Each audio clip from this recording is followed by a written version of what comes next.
should do it, hopefully. You never know, that might have even worked. Potentially it has. Mic check, 1 2 1 2. Hopefully it's sounding okay. I'll wait for someone in the chat to say that it sounds okay before we get going. Hopefully I've got my microphone positioned in the correct position. Not gone for the wireless one tonight, just in case it all goes a bit Pete Tong. I was going to say something else then, but this is potentially a family-friendly show. Sounds good. Okay to me. Good, good. Everyone's, yeah. Is the image quality okay? Apart from obviously this, there's not a great deal I can do about that, apart from possibly put some kind of blur filter on, but other than that, is the picture okay? Let's hope so. Sounds good. Yep, sounds great. Excellent stuff. Looks like we're all good. Sounds good. Yep. Just checking. Okay. Yep. Sounds good. Looks good. Awesome. Looks like it's working. Oh, I'm gonna have to move that light bulb. Thanks, Bob. For those of you who are not sure, who've not been here before, this is Mike's Unboxing Saturday night live stream. We try and do a stream every 9 PM on a Saturday evening, give or take bank holidays. The RGB light there is for super chat, so if you send a super chat in, we'll highlight it on the screen for you, as you can see already. And also, Kath gets up off the chair, does the light turning off ceremony, and I get blinded by the RGB light bulb. And also, I will be reading out your question, so if you want to ask a question and I'm not getting around to it, you put it in the text, stick a super chat in, and I'm almost guaranteed to see it. So Bob says, that looks good, like all the stuff we used to sniff in the 80s. Yes, this is the sort of things that you possibly would have sniffed in the 80s, and actually some of it probably is from the 80s, quite literally. So yes, looks good, awesome stuff. So let's say, well, obviously tonight's stream, if you haven't guessed already, is about cleaning your PC. Now we're going to go through in the beginning, I'm going to go through the products that I generally tend to use. As you can see, there's an absolute metric shit ton of them here. So I'm going to explain why they are all here. These are all ones that I use on a semi-regular basis. Now you're probably thinking, well, why do you need all that stuff? Well, there's actually some very good reasons behind it, and I'll obviously go through that as well. There's some products that you definitely should not use on certain things. There's some products which, although they appear to be the right thing, are definitely the wrong thing, and will get the job done, but then later on down the line you'll be regretting you've done it. So I'm going to try and educate you a little bit. We're trying to have a little bit of fun with it as well. I've also got a couple of graphics cards which I need to clean up and repaste, so it seemed like a ideal opportunity to go ahead and do that.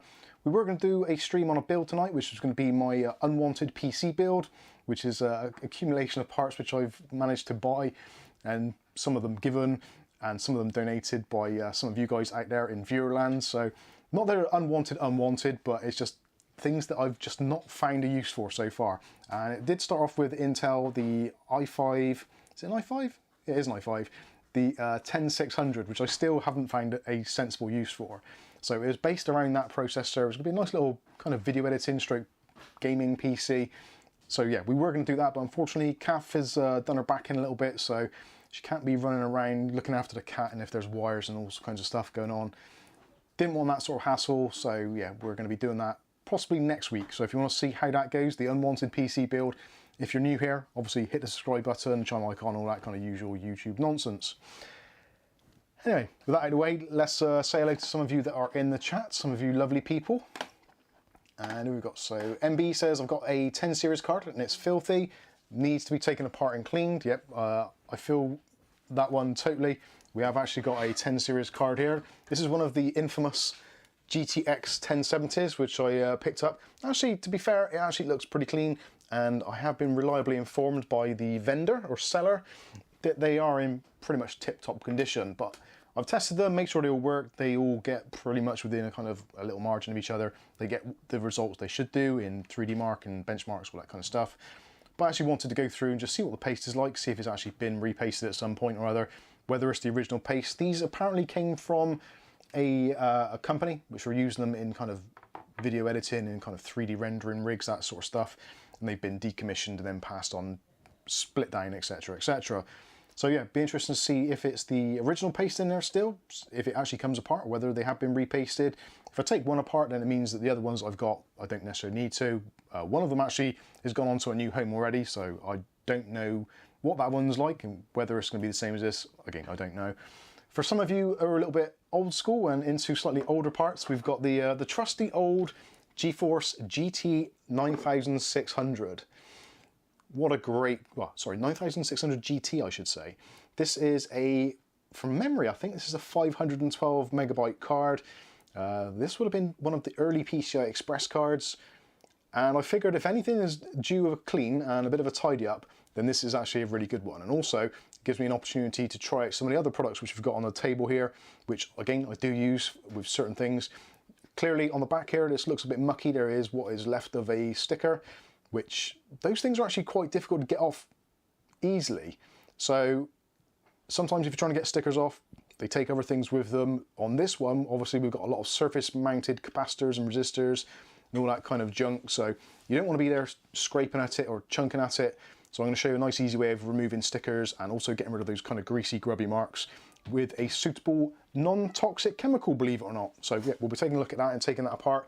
A little bit of a blast from the past. Look, 2 DVI connectors and a S-video connector, believe it. Unbelievable. S-video, I haven't seen one of those in a long, long time. Anyway, there's another super chat come in, so I better quickly have a look, see what that is. David Aitken, £5. I am definitely going to have to move that light because it is actually blinding me. Any tips on how to clean a mouse mat, screen and keyboard that only shows up dirt under UV light? Asking for a friend. Poppy, go away. I am going to kill that cat, I swear to God. I don't want to turn on claret browsing and I don't want to end the stream either. Do not stand on the keyboard, little... Breathe and relax. Anybody want a cat? Cheap. Postage paid. Yeah. Horrible. I'm not being horrible. I just dislike animals, especially when they're involved in a stream. Anyone who's watched TV, especially things like Blue Peter, if you're old enough, the thing that comes from watching things like that is, you know, there's 2 things that you never mix with filming or videos. That is pets and children. Neither one of them are suitable in a TV type setup or video setup. Don't do it. Ugly Bob says, shout out to the daddy, Captain Robius. Yes, of course. I should have got onto that. Yes, one of our Discord members and YouTube viewer as well, Captain Robius, had a baby. Named it Luna after the InWin Luna 120mm fans, which I thought was actually very nice. I'm sure InWin will be very pleased, and maybe we should post it on InWin's site and maybe they'll send him some free goodies, you never know. But congratulations to you and your family if you're watching this either now or in a catch-up. I don't think you'll be watching it now, because from what I can remember, the baby was born sometime between kind of 1 and 2 a.m. this morning. So yeah, you're probably getting some well-deserved rest, or at least I hope you are. And hopefully everything's going well and you're avoiding nappies like the plague. I managed to for a very long time. Kath was very good in that respect, so I didn't have to do the nappy thing for quite a while. Even though I possibly was technically able to. I can build a PC, so surely I can change a nappy. At least that's the theory. Yeah, it's a bit late now there. George's birthday was this week, so happy birthday to you, George. If you're watching this, you won't be. George won't be watching this. But anyway, happy birthday, George. And it's Angel's birthday coming up soon as well, which is going to be her 21st, which is absolutely terrifying. So all I'd say is, Captain Robius, enjoy it while you can, because even though it may seem like you're getting sleepless nights now, it does not even come close to what you're going to experience in later life. Hopefully that cheers you up. And hopefully anyone else is considering having children, think twice, obviously tighten a knot, do something with it, just, yeah. Especially if you want to start filming videos at home, don't have kids. Or at least wait until they're older. Right, moving on. So yeah, everyone says everything's good. Sir Soppy Balls is with us. We've got David Aitken, obviously, just sent a super chat. UK Vamp. Looks like you're having a glue sniffing session. That's a surefire way of getting kicked off of YouTube, I would imagine. Unless you're famous, in which case it's probably okay. Nicholas says, it looks good, sounds good, excellent stuff. Aletta's with us. How you doing, Aletta? The Vampire Queen. And we've got Ugly Bob, Stuart Cleary, Paul Lamont. Or is it Lamont? Yes, it is Paul Lamont, isn't it? Yes, it is. Markovsky, Cotton Buds and Cocktail Sticks. Great band name. It's actually Cotton Buds and Cocktail Sticks. I'm surprised someone hasn't done that. You'd think in this modern society someone would have come up with that by now. Welly Bob's with us. Welly Bob says trade size WD-40. That's the right shit right there. Yes, this is trade size. You definitely need, well, it actually works like better value for money. If you buy the tiny ones, they're about £3 and it's like 150 mils, whereas this is 600 mils for £7-ish. So yeah, actually that doesn't seem like a bargain. I must speak to Ian. Anyway, moving on. Love and respect from Iraq. I'm not even going to attempt to read the name, I'm afraid, because I can't read that. What is that style of writing? I'm slightly ignorant when it comes to anything that isn't English, really, or at least kind of within the European Union a little bit. Anyway, yes, thank you for that. Appreciate that. Mark Barry is with us, says, who loved the 80s? Yeah, wish I was back there. Actually, I wish I was back there now, knowing what I know now, because I would definitely be probably not doing this at the moment. I'd probably be doing something very different. I'd probably be Microsoft, more than likely. What? I would be Microsoft. Microsoft. Calf's very hard to please. John Sullivan says hi. How you doing, John? And Danielle as well. Looks like he's ready to clean PCs that were used in a coal-fired power station. Yeah, not far off. Nicholas says hello. Letter, Mark Berry, yeah, we've said that. Dutch Jan, how you doing, Dutch Jan? William Bodie. Richard says, evening all. How you doing, Richard? For those of you who are wondering, I have actually set it up now so that you can only post a comment in the chat if you're a subscriber. I think that makes sense, otherwise you get people coming on who aren't subscribers, typing all kinds of nonsense, which distracts me, and probably distracts you guys as well. And also, probably a pain in the ass for the Blue Spanner Brigade as well, so hopefully make life a little bit easier. So if you're wondering why you can't type anything, you just need to hit subscribe. It doesn't cost you anything, so you've got nothing to lose. Well, apart from a few hours of your life. Ricardo's with us, says, hi Mike, Kath, admins and everyone, hoping you're all safe and sound. Yeah, I think so. Touch wood. No, other side. Yeah, still going. It's all right, I'm all good. So David, everything that. Deathstroke's with us, evening, been here the whole time, but chat was saying subscribers only. Yes, you have to be a subscriber. I wonder, actually, it'd be interesting to see, actually, after this, if we've gained more subscribers. That could be a top YouTube tip. Turn off comments unless you're a subscriber. That should work. Our friend Mike over in, I want to say Nevada.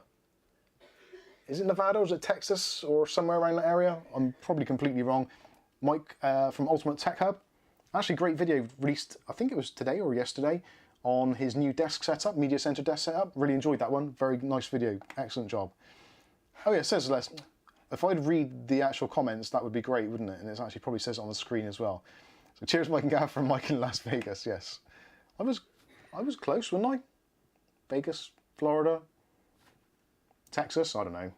It's America somewhere, isn't it? Where are we? Richard, blah blah blah. Don't see Blue Peter. SM Smiley, how you doing?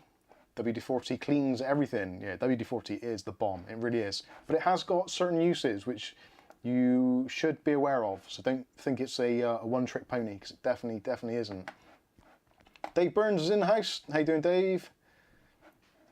Mike says, how's the UK weather? It's actually not too bad. It isn't too bad at all at the moment. It's relatively mild. It's about 3 or 4 degrees, I think. But it's not windy, from what I can tell. And the temperature, it was cold last night. Nice, it was nice frost this morning. I did actually see. That says my area, I nearly read that wrong. My area is under a winter weather warning. Could get up to a foot of snow by Monday. Yeah, we keep on getting,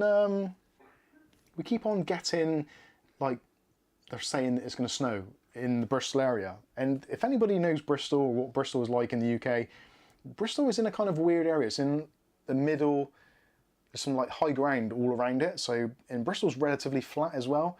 So if there is any snow, it tends to go towards the valleys in Wales, a little bit lower down towards kind of Dartmoor and that sort of area. So as it comes up through the British Channel, it kind of funnels up and goes up through rather than settling in Bristol. It just seems to blow on past. So Bristol, in general, unless the whole country is completely covered, Bristol pretty much remains unscathed. Dave Burns says Vegas is in Nevada, so Mike was right. Yay! I did a thing. Mike says it's 63 degrees in Las Vegas, pool weather. What's 63 degrees in English money? So that's about 24, 25? I'm not very good at conversions either. Not very good at streaming, conversions, or PC building. Other than that, not too bad. I'm definitely under par for most things though. Deathstroke says Peterborough gets very little snow. Because the kids nick it before it lands. Excellent. Right, let's get into it. Let's get into it and go through. Let's go through the some of the things that you should have. Right. First of all, things that you're going to find around the home. Now, easy stuff is things like blue roll or tissue. Basically, just any sort of tissue. Ideally, if you can, cotton, especially lint-free cotton, is good for cleaning PCs in general. If you're using kind of mum's old yellow dusters, those can be a little bit problematic. They do actually kind of bleed the colour, the yellow dye from those yellow rags. It does bleed out of them a little bit, so some things can be discoloured. For those of you who are old enough to remember beige PCs, if you clean them with one of those yellow dusters with a little bit of a solvent on it or some sort of cleaning solution, quite often the PC actually come out a little bit beiger than it went in, which was always a little bit problematic. So ideally, if you can, white cotton is brilliant. Microfiber cloths, if you've got microfiber cloths, those are absolutely brilliant as well. Sometimes they're not as absorbent as obviously paper towel, but paper towel can leave kind of fragments and stuff if it breaks down.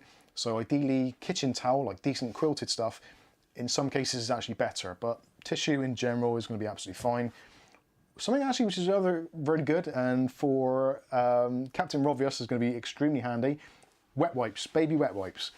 They are really good for cleaning PCs, and also the kind of oily moisture that's actually in a wet wipe brings up PCs really, really nicely, especially those black plastics. It does tend to evaporate relatively quickly, but it does bring them up. So if you've got someone coming around to buy a PC off you and you want it to look really smart, really quick, yeah, grab the wet wipes. They are really good, and obviously they don't cost you anything because you've probably already got them in the house for having kids. So it's a win-win situation for the PC builder. So paper towels wise and cleaning cloths, microfibers, tissue, wet wipes, that's pretty much it. Obviously you can just use towels from the bathroom if you want to. It's not ideal, but it will kind of do the job. If you're cleaning PC fans, if you're doing it kind of pretty much old school method, so you've got an old fan like this and maybe the blades are pretty mucky and you don't want to go doing each individual blade, you can, if you're careful, actually clean these under the tap.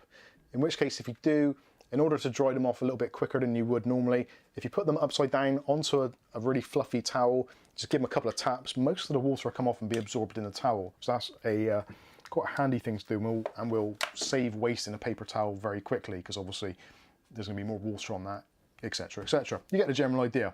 So other things which you will probably have in the house which can be used, which are actually really handy. So we have these little cocktail sticks, or toothpicks, as I quite often refer to them. So these little things, just little wooden picks. These are really good because obviously they're wood, they're relatively soft woods, and also there's a really fine point on them. So for things like CPU coolers and for GPUs, for actually getting off the really hard to get at thermal paste, which is kind of crusted on, this is ideal.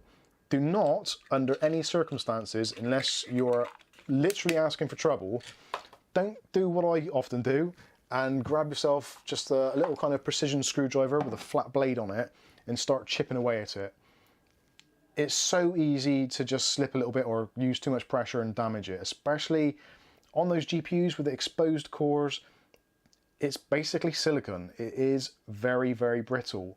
And for anyone who's had an older Athlon XP chip back in the day, yeah, even just putting on the CPU cooler, if you put it on and it wasn't on a absolutely flat angle, you would crush the outside edge of the cores. And in some cases, people actually chipped off bits of the processor to the point where it wouldn't function properly. So definitely, last resort, use a flat bladed screwdriver like this. Plastic, ideally, if you can, like one of these little spludger tools that you get with a lot of mobile phone accessories. Those are really good. But a toothpick, most people have got them. If you haven't got a toothpick, you can get away with a toothbrush, but because of the nylon bristles on most toothbrushes, it's unlikely, but they could generate a little bit of static, so obviously be careful. Probably not advisable to use an electric toothbrush, despite the fact it will probably get the job done cleaner, and your GPU or CPU core after is going to ding when the light hits it. It's probably not advisable, so I'd probably advise against using any kind of mechanical tools when you're cleaning, especially those sort of more subtle or more dangerously positioned components, because it's very easy to damage something. If it's a cheaper GPU, like something like this old thing, then obviously your investment in it is very limited. Maybe, I don't know, £5–10 or whatever. If you're using it on something a little bit more higher end like this is kind of £200 or so. For a graphics card, £200, don't get me wrong, isn't a great deal. But the way things are in the world at the moment, especially in January for everybody, £200 is a lot of money. So you don't want to waste your investment by using the wrong things on it. So definitely don't use anything which could potentially cause damage. If you're unsure, don't use it. But yeah, toothpicks, very handy. And a good thing as well with toothpicks, you can quite easily, if you're slightly younger, say to your parents, or if you're married, ask your wife, say, oh, when you're shopping, grab some toothpicks. That's very sexist. That is sexist. Okay, men, if you want to, you can go out and buy toothpicks. Don't probably go into a shop and just buy toothpicks. You'll probably get some very strange looks.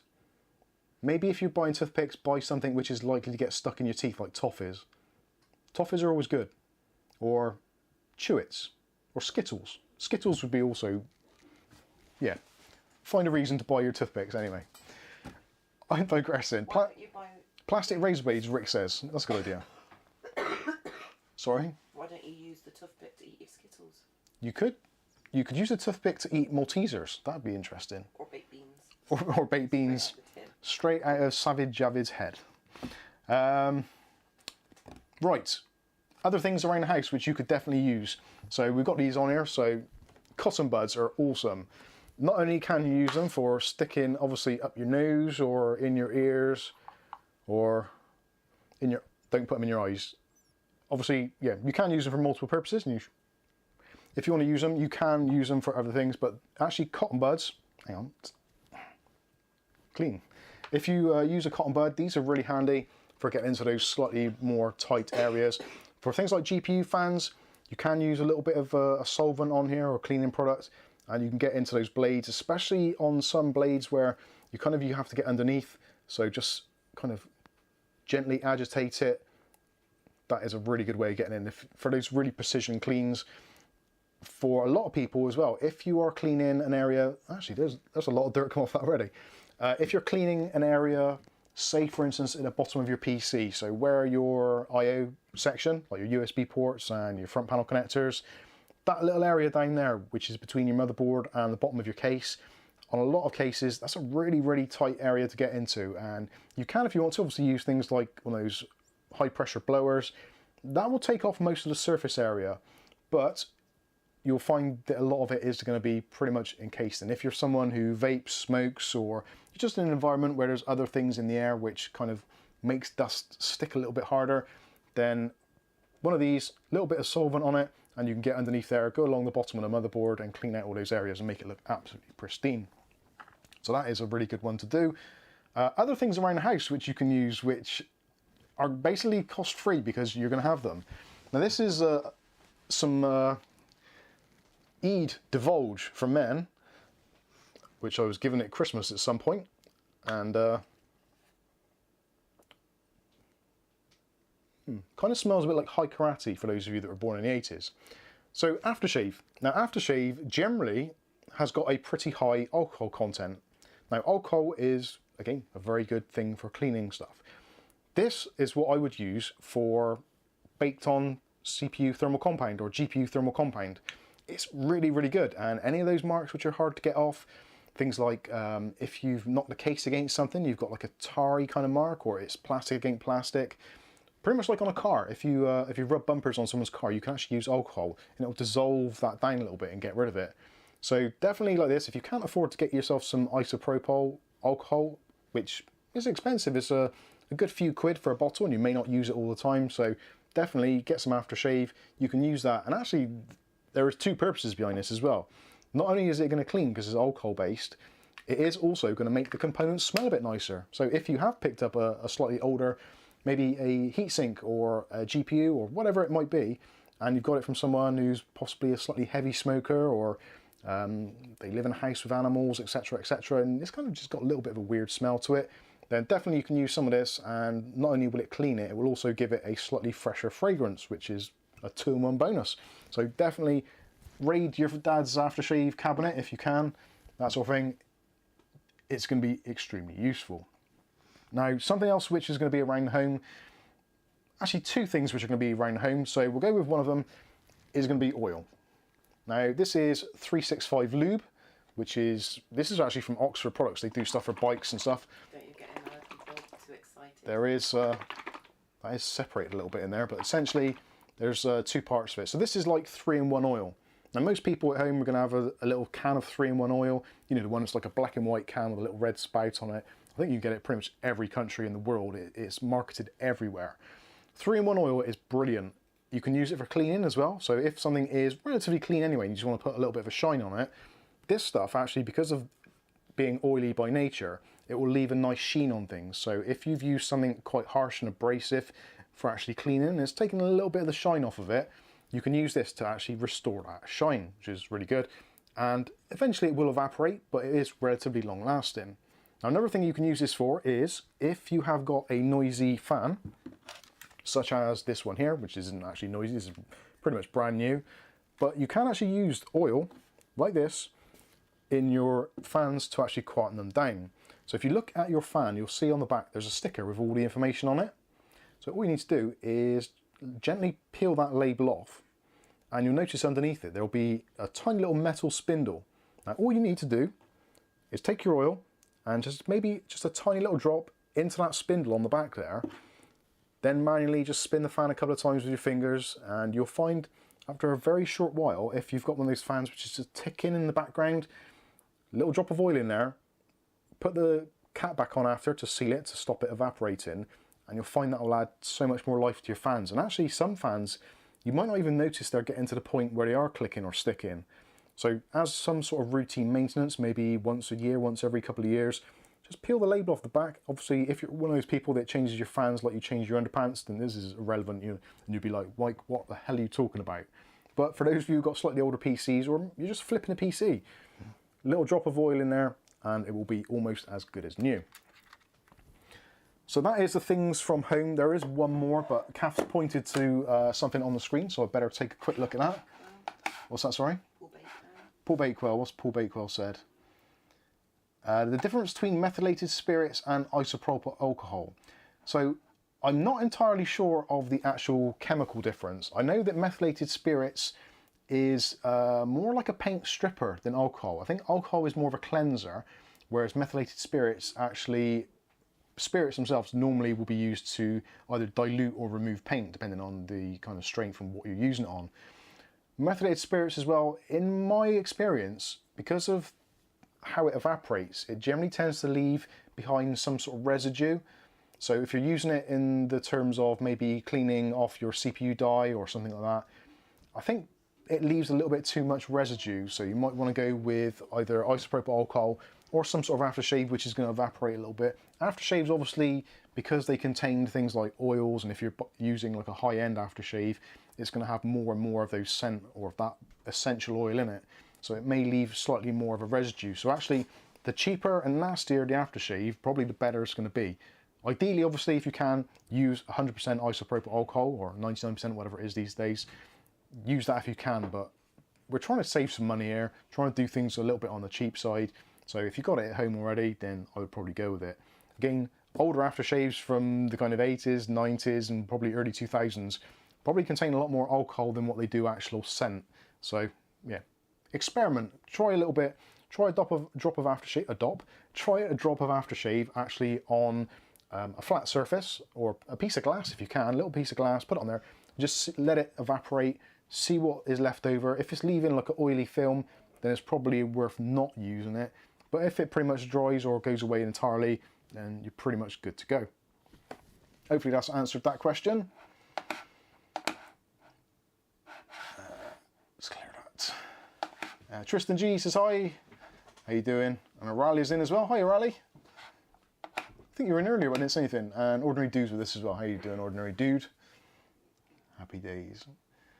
O'Reilly says, I would not use methylated spirits unless I had no choice and only on certain surfaces. Yeah, I think it's, I think that's what it is. It's that methylated spirit is probably, same as white spirit. White spirit is probably a little bit too kind of oily. I don't think it fully evaporates. So ideally you want something which is going to evaporate a lot. So moving on to something else which you can have in home. We'll quickly get on to something else we've got in home because we want to get into cleaning these graphics cards up. So WD-40. Pretty much everybody has seen or heard of WD-40, and there's kind of all sorts of kind of clone brands of this. Most people, say for instance, if you've shopped at somewhere like Euro Car Parts here in the UK, they have a brand and they just call it maintenance spray. A lot of companies do it in various guises. WD-40 is probably the one that most people have seen and seen various YouTube videos on what WD-40 can and can't do, spraying it down toilets to get rid of marks, using it for all sorts of things. As it says on the front, stops squeaks, drives out moisture, cleans and protects, loosens rusty parts, and frees sticky mechanisms. So from the blurb on the front, you're going to think immediately, that sounds brilliant. Why do I need all this other stuff? WD-40 is actually a solvent. So even though it has got those kind of properties where it'll loosen things and dissolve rust and all that kind of stuff, it is also solvent based. So it does actually evaporate.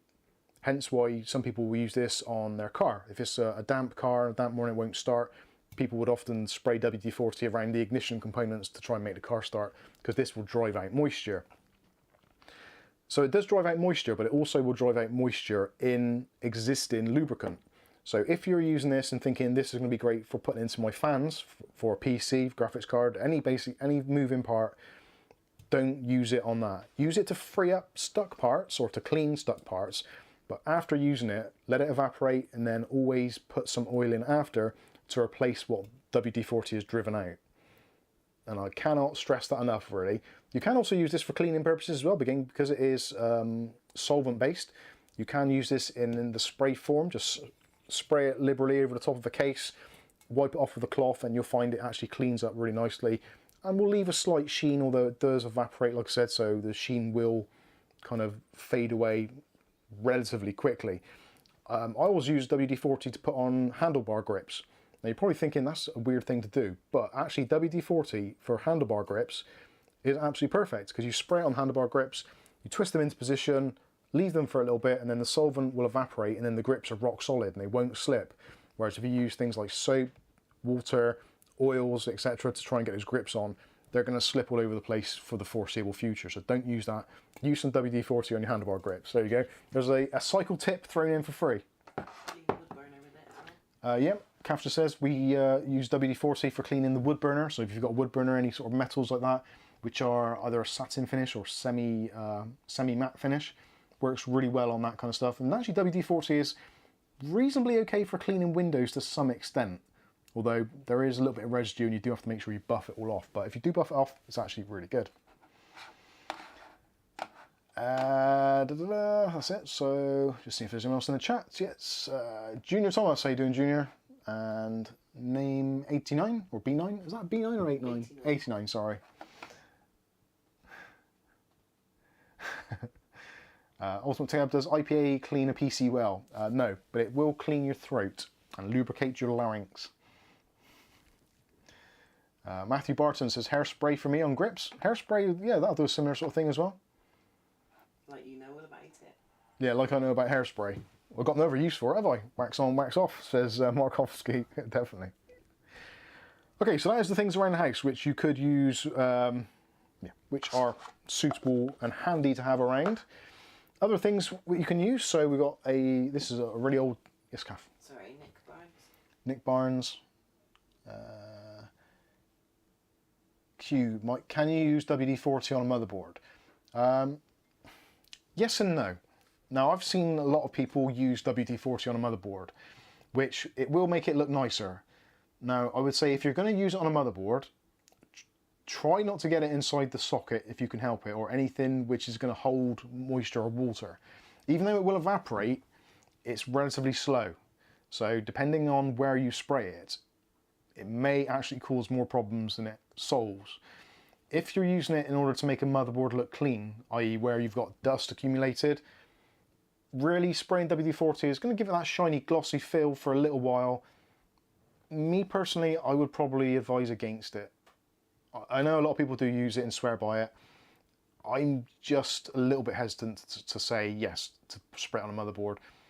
Maybe spray very, very lightly on there, just to give it that sheen if you're trying to sell it, but I think it's going to probably potentially introduce more problems than it's going to solve if it's done incorrectly, is what I would say. I personally wouldn't do it myself, if that answers your question. Ugly Bob. Ugly Bob, what's Ugly Bob saying? Question, given the current trend for YouTubers, which ex-professional boxer are you going to challenge to a fight? That'd be Mike's unboxing. It'd have to be a dead one. At least I'd have a chance of winning then. Mike Tyson, obviously, that would be good, wouldn't it? Mike Tyson versus Mike's unboxing. People always mistake that. Say Mike Tyson boxing? No, Mike's unboxing. All right, okay. So what's all that about? Yeah, it takes a while to explain. So yeah, WD-40. Yeah, maybe on motherboards. I don't know. I don't think I personally would. So let's look at some other more kind of tailored towards the task type things. So we've got silicone spray. Now obviously silicone spray is pretty much a lubricant as well. It works in a very similar way to WD-40, but when it evaporates, it actually leaves behind a very small film of silicone. So for things like anything which is plastic, gloss plastics, matte plastics, satin matte plastics, it's going to look good. Basically, silicone spray is what people would refer to as back to black. So if you're cleaning a car and you've ever tried to tart up a car, make the plastics look a little bit more rejuvenated, silicone spray is probably what you've used or someone has used on it to clean your car. It always leaves that kind of that feeling behind after you get it on your fingers, and it's like, oh, it's just a horrible feeling. So don't spray it on and leave it. Make sure if you're spraying it on and using it, just buff it off with a microfiber cloth. Ideally a microfiber, so it doesn't take all of it off, but does leave some of it behind. You'll find actually silicone spray will make most PC components, especially things like fans, fan blades, any of those kind of plasticky parts, the surround on the front of your case. So you've got your metal panels, but normally you've got like a plastic front piece even. Oh, words is hard. So that plastic front piece, spray that with a little bit of silicone spray, give it a wipe over, it will come up really, really nice. Keyboards as well, silicone is really good for the keyboards, especially because if you spray it in, it'll get in and around those keys and it'll give that really nice glossy feel. Again, on the keys, you probably want to wipe off as much residue as possible so you don't have that kind of silicone feel all over your hands all the time. If need be, take all the keycaps off, give it a very light spray over and it will look amazing, it really will. Yes, Kath? Sky's here. Sky Stalker! Sky Stalker is in the house. How you doing, Sky? Finally got the mouse to work. Good. Stuart Cleary says only use 99% alcohol on the motherboard. I think, yeah, I would be more tempted to use an alcohol-based cleaner on a car. The aftershave might be the way to go there. Again, just make sure it's going to evaporate. On a car motherboard. On a motherboard or a car. Whatever I said is wrong. Next one up, what we've got here, white grease. So this is from RS Components. Now, effectively, the name is pretty much is in the title. Now, this is pretty much, well, they say it's food safe or food grade.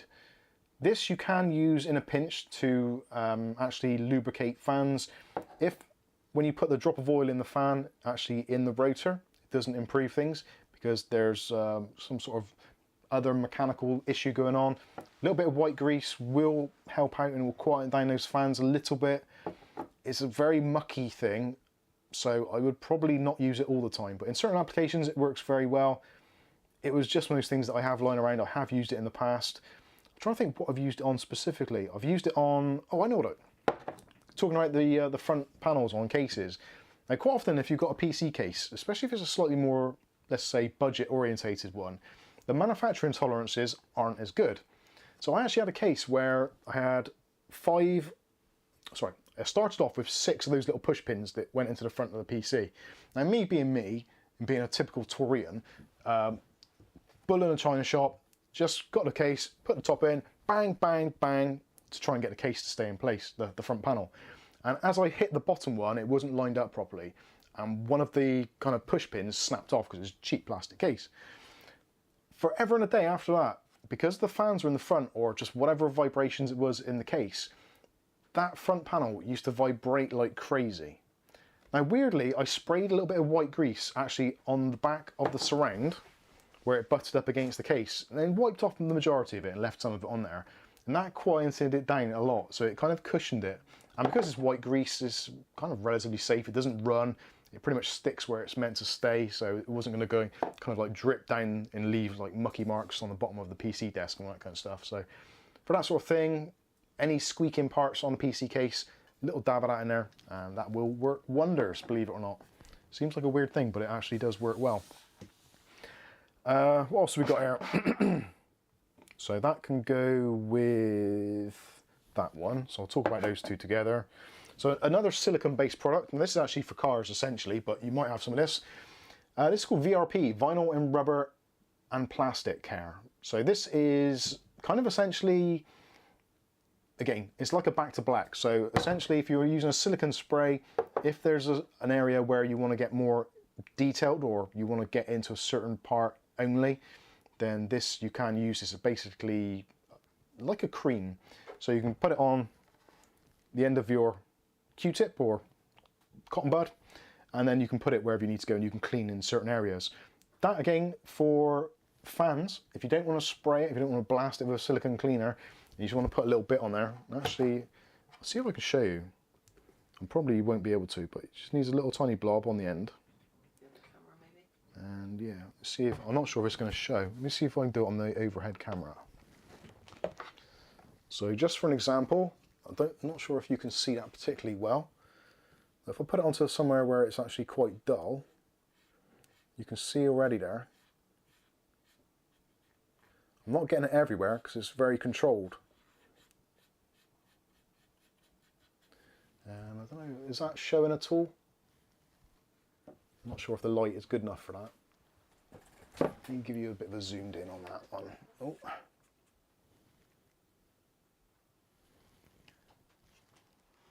So this was pretty clean anyway, but just in that area there is where I've done it. And it's just, yeah, you might be able to see it. So it's a little bit shinier. Yeah, it's a little bit shinier on that top section there than what it is at the bottom. So that's the bit I've just done. So you can go as much as you want, and you can actually leave a little bit of a residue on there if you want to. But basically it's for doing plastics and rejuvenating. If I put a little bit on there, you can maybe see that on the fan. So you can see where I've painted it on there. So I'm actually probably making it worse than what it was, but you can see there where it's actually highlighted. So even though these are actually in really good condition anyway, they're relatively clean, having that on there just gives you that extra little pop and makes things look a little bit newer and shinier. So yeah, hopefully that makes sense. Don't know if you can see that very well, but maybe you could, maybe you couldn't. Let's have a look. Kath said I've got to look at here.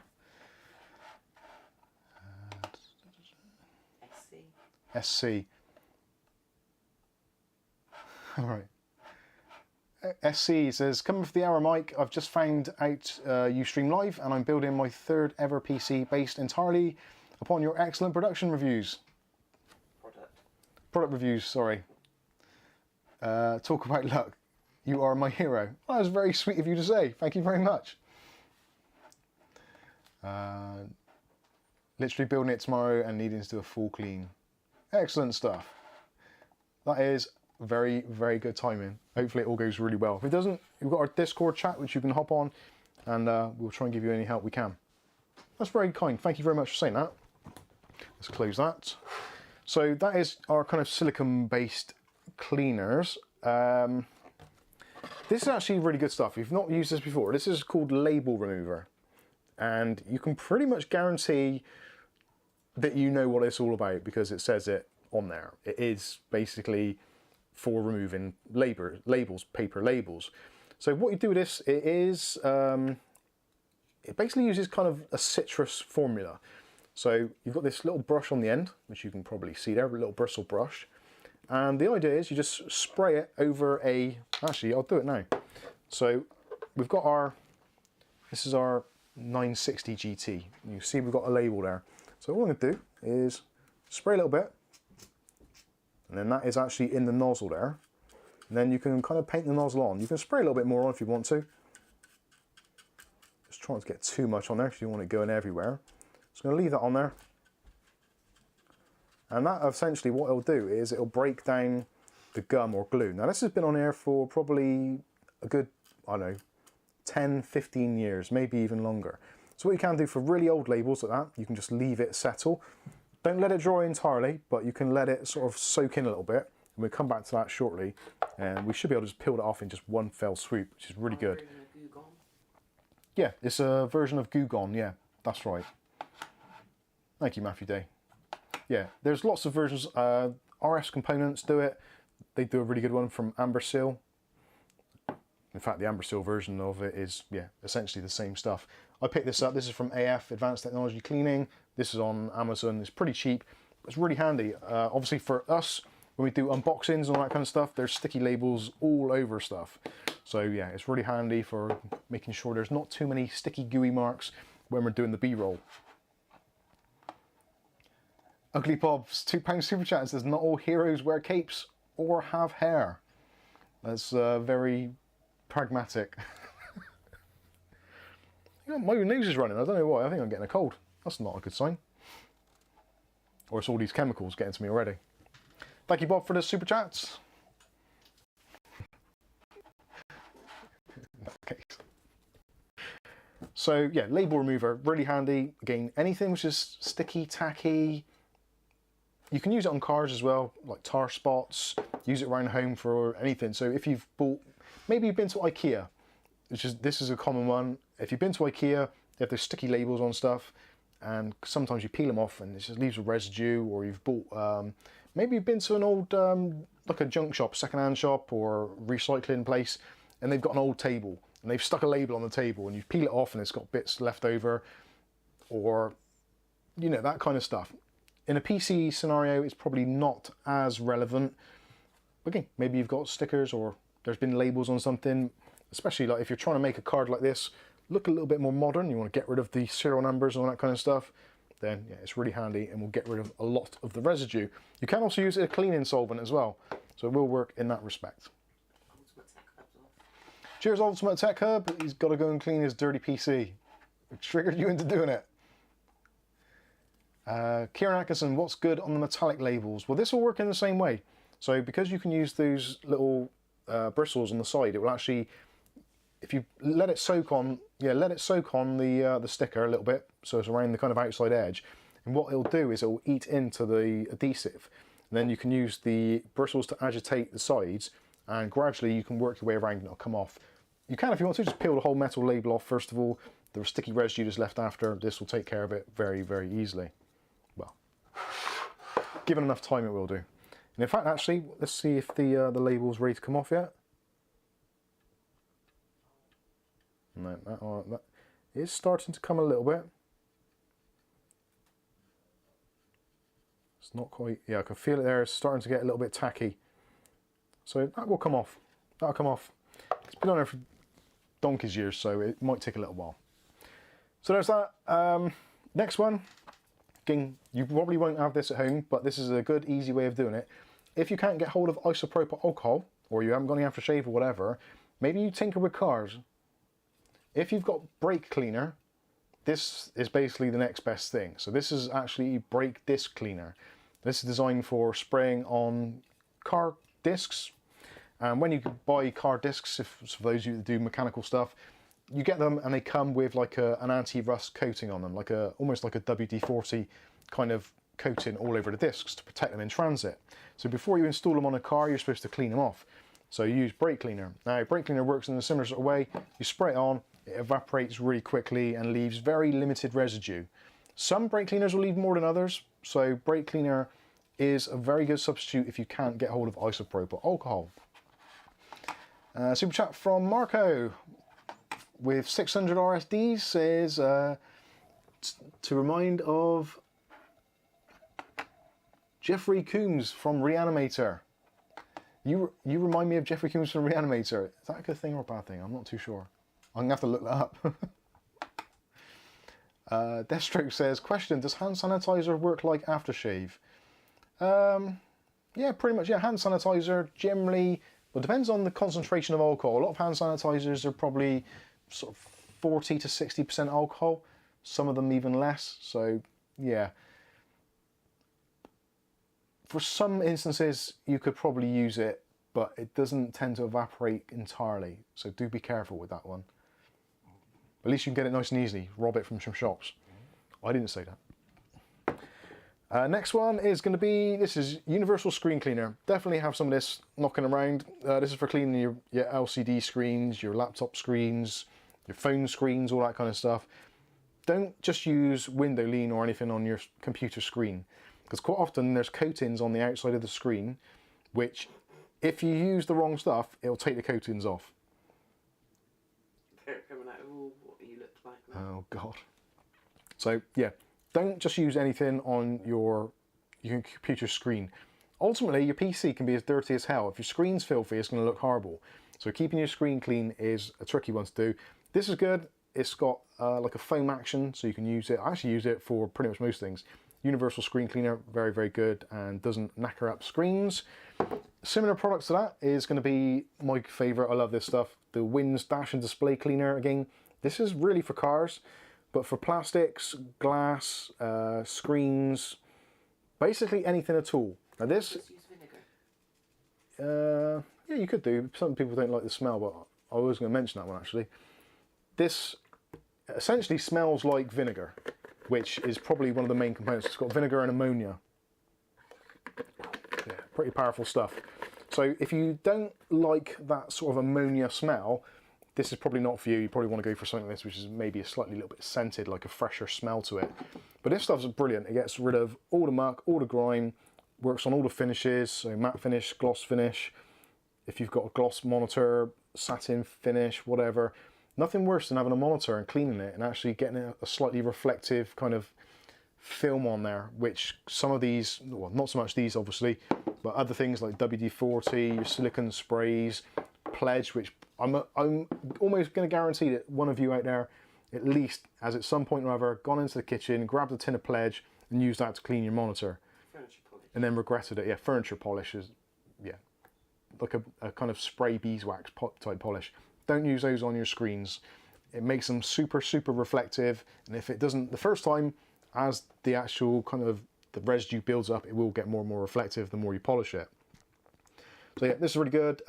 Silicone free, so it doesn't have that silicone touch to it, and also it's screen safe, so you can use it in basically any screen. I love this stuff. Can't praise it high enough. It's very, very good. The last one, which is a little bit of an oddball, but again, it is sometimes quite handy. As I said earlier, when you've got stuff which is come from a home where maybe heavy smokers, they like to blaze 420 on a regular basis, or they've got pets, animals, etc., etc., this stuff is actually quite good for that. This is used for cars. Again, a lot of the stuff is multi-purpose, but this is actually a car air sanitizer and odor eliminator. And this stuff absolutely stinks, but in a good way. This is designed to be smelling like Savage, which is Sauvage, the designer fragrance, but it's actually super powerful. So you just give it a little tiny blast. Quite often, some of the people that have bought stuff from us on the Discord and etc., etc., some of our bargains, quite often if it's been like a case or something that's been in use, maybe because we've got the cats and stuff, then quite often what I'll do is before I send it off, take the cap off, give it a little blast into the box and just make things nice and clean and smell nice, so when they get them, it's all good. So definitely, again, depending on the individual, you may or may not want to use that. I actually quite like it just around the house, just as an air freshener. It's really good for when Kath drops her guts, which obviously happens from time to time. She's looking at me now. Oh. Kath doesn't, she's a lady. Sadly, it is me predominantly. And Poppy. I don't know what's coming out of Poppy's backside, but holy crap, that animal. Anyway, so that is all the gas. yeah, gas wise. So that is all the cleaning stuff. And let's put some of this out of the way. So I want to try and get the old graphics card apart and give that a little bit of a clean up. So what I'm going to do is I want to take it apart first and see what it's actually like inside. So let's give it another little blast with the label remover. Let that soak in. Big paintbrushes. Yes, paintbrushes. Texture. Paintbrushes, that's also a good thing if you've got those around the house. Now some people get a little bit triggered by brushes because obviously predominantly the bristles are going to be either, well, if it's an old school brush it'll be horsehair. If it's a modern brush it'll be some synthetic blend. Predominantly it's going to be nylon. Depending on the brush, obviously static components, you can potentially damage components. But I've used this brush for many years, as you can see. And actually I have painted the house with it and then cleaned it and then used it to clean the PC. I'm quite attached to this brush. As you can see, it actually has actual paint on it still from when it's been used. So I do use this quite a lot for actually cleaning most components. It's really good because of the long brush. Go for like a 2-inch brush or thereabouts. Anything smaller is a little bit difficult to manage, whereas this, because you've got those really nice long bristles, they get in, and if you agitate it, you can get right into those blades. Try and hold them in place when you do it. Don't use too much pressure because you might damage the dampers and the little O-rings which are inside the fan, which hold the fluid in and fluid bearings. For magnetic ones, it's not so much of an issue, but they still do have things in there. So if you do it on a bit of an angle, you can get right in there and get all that dirt out. And to be honest with you, this one actually looks pretty much pristine as it is anyway. Maybe we'll take a look at that a little bit later and see how bad it actually is. This one's going to be absolutely filthy because I got it and it was pretty much filthy, and it's still essentially pretty much filthy. Badger hair is excellent, but very rare. Badger hairbrush. Let's get a badger hair. We got badger. Poppy's a badger. That is your nickname, Right. bro. I don't think this is soaked in enough yet. This has actually turned out to be a particularly difficult one, so it is starting to peel a little bit, so I might need to give that a little bit more time. Where's my doodah brush? I don't want to saturate it too much, but if you agitate it, that'll get the bristles in there and it'll start breaking it down. Right over that sticker. Sorry? Oh yeah, Over that bit. thank you. Let's clear that. Has that cleared it? Yes, it has. So see, it's starting to break it down. For newer stickers, this is going to come off much easier. But for this is absolutely yonks old. And that one's actually starting to lift a bit. Yeah, you see that? Might need to get in there with the nails. Actually, yeah, that wants to come off now. Normally, if you leave it a lot longer, then this will peel off probably in one go. Nails. I haven't really got nails, but there you go. That's just peeled off pretty much in one. Left a tiny bit of residue, but that is where the bristles come in at the end, so you can just go over the end. Yeah, you see that's breaking down now. That label's starting to come off. I don't want to go too vigorous on there because there's lots of those SMA connectors, as we said. And actually, if we get the overhead on, is that actually in the shot? Yes, it is, but it's desperately out of focus. There we go. I'm going to have a quick swig of my my tea at the moment, ladies and gentlemen. So it's not bad. An hour in and not had a slurp yet.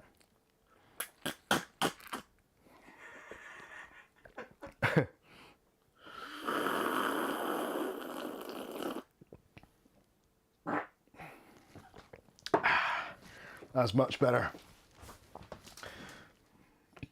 Right, I've had my little slurp. I'm all good now. I think these chemicals are actually getting up my nose. I was going to say something, but I won't do. Living the dream. Oh, yes. Ashley. Ashley, good evening all. Back online after stomach wrenching moment of I think my GPU died. Oh, God. That is exactly what I'm probably going to be doing to this thing, to be honest with you. Oh, that's coming off nicely now. Actually, gone back to the overhead. Ashley again. There we go, we're just about to see that coming off there now. So, it's actually looking much better already.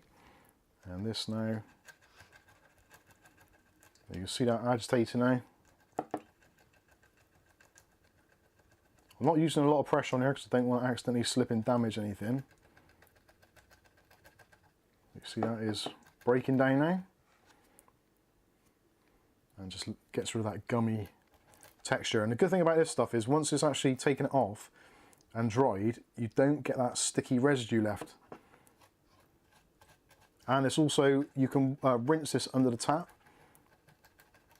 And it is, I wouldn't say, you can't eat it, although it is supposed to be relatively safe. So it is, yeah, that's just chipped off of there. There's a lot of things that are relatively safe. Relatively safe, yeah. There we go, that's coming, see now? The glue is kind of going,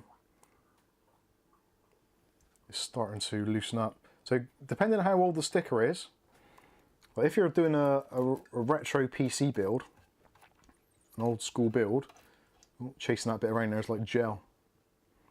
Let's pull it off there. So yeah, if you're doing a retro PC build and it's got old fashioned stickers on, then this is absolutely brilliant for getting rid of all that sort of gunk. Oh God. Stuart Cleary says don't damage anything now. I'm trying not to. Let's see if I can continue. Now this has actually gone onto the other sticker on the other side now. So I might as well get rid of that one. That's looks like a newer sticker. I'll leave the serial number on because that potentially is useful for identifying the card at a later date. Look at this. That's what you want to do. You want to go to a disco on a night time and then take your graphics card and also take your label remover. And then while the disco is, they say jamming, is that the right terminology these days? While the disco is going, see that? This is breaking down really nicely now. You can, I think you've had too many chemicals. I've had way too many chemicals. So, and another thing which this is doing as well, actually at the same time, this is actually cleaning out the PCB. You can definitely see there's a slightly different colour. If I go over that a little bit more, you can see this is breaking down all the gum. So again, for things like tobacco, that sort of stuff, this is going to do really well. Thank you, Dave Aitken, for your English pound. I'm going to have to stop now. I have to try and stop. Is that one coming off now? No, it's not quite getting onto it. We'll have to wait. We'll have to wait.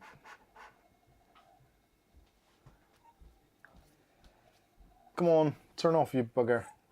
Actually, that's pretty good for cleaning out. I didn't realise how dirty that was. Although it's a lot brighter now. It's making my eyes go funny. Wow, that's bright. Dave, have you broken it? It's Uppity Bob, I think. Oh God. He's broken it. Hey Google, turn off plug 1.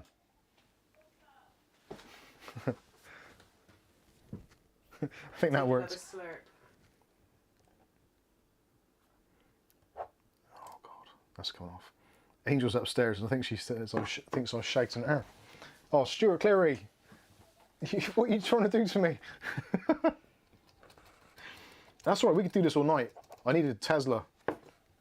I don't actually do enough mileage to warrant having a car full stop, to be honest with you. Right, in that case then I'm going to have another slurp in my tea if I can find it. Hopefully no trouser rumbles this time.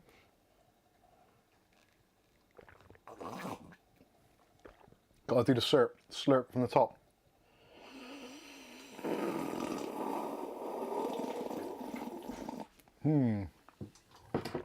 Nice cup of tea. Right, is this label coming off? Oh, yeah, there we go. I didn't really douse that much, so right, I'll let that sit for a bit. Actually, that's quite a nice cup of tea. Dave Very good. Atkins is off. Cheers, Dave. Thank you. Right, that is actually, there we go. That's peeled off pretty much in one. Left a little bit of residue, but it isn't a problem. There's a label remover. I'll quickly get through that. I'll say that, not so quickly on this one. What did they use in labels back in the day? It's like thermonuclear waste. I'm resorting to scraping it off with my nail, but it does actually make it easier. It wants to come off pretty much as a single piece of sticky. Stuart says tea definitely tastes better when slurped. It does. So there we go. That is nice and clean now. All around there. So we can get our paper towel, clean off any residue. Marco, lovely, lovely Marco, is this 250 RSDs. Tonight, Mike loses his sight and becomes Daredevil. It does feel like it, doesn't it? And Welly Bob's also in on the action with £2, but he didn't say anything. Thank you. Thank you, sir. Thank you, sir. Let's clean that off of there. Just pat it. You don't want to... Really important when you're doing this stuff is not to rub the paper towel across the surface. Just pat it gently. And that way you're not going to take any of those surface mounted capacitors or resistors, or basically anything which is sticking up isn't going to come off. And also, if you're using paper towels, because it's absorbent, but you also, with paper towels, they can rip easily and leave fibers and stuff. So on a PCB, it's not too bad, but definitely on a like a CPU core or something like that, you don't want to use the paper towel and rub it all around, because you're just going to get loads of fibers everywhere, which then is just something else to clean. So that is looking pretty darn good. That is very clean looking, actually. That looks much better, in my opinion. So let's take it apart and see what the thermal paste is like, and I'll try and look over at some of your questions as well at the same time. Go up a bit for Cyberclue. Cyberclue, let's have a look. What does Cyberclue? Cyberclue asks the man who hasn't got a clue. James Miscellaneous is there. How you doing, James? Where am I? Cyberclue? Cyberclue? Stuart Cleary's super chat. Stuart Cleary's super chat. There we go. Oh, where's... How far up is that? Probably not that far. Stuart Cleary's super chat. Yeah.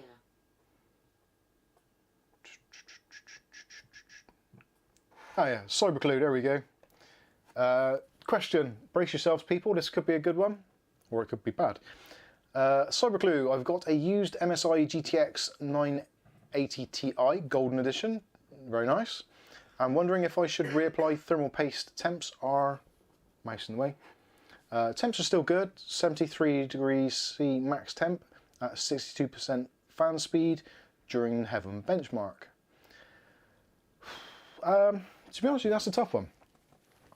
If you feel confident or are happy actually taking apart a component which you've got your hands on, and you can afford for something to potentially go wrong, then I would say, yeah, do it, just for the pure experience of doing it.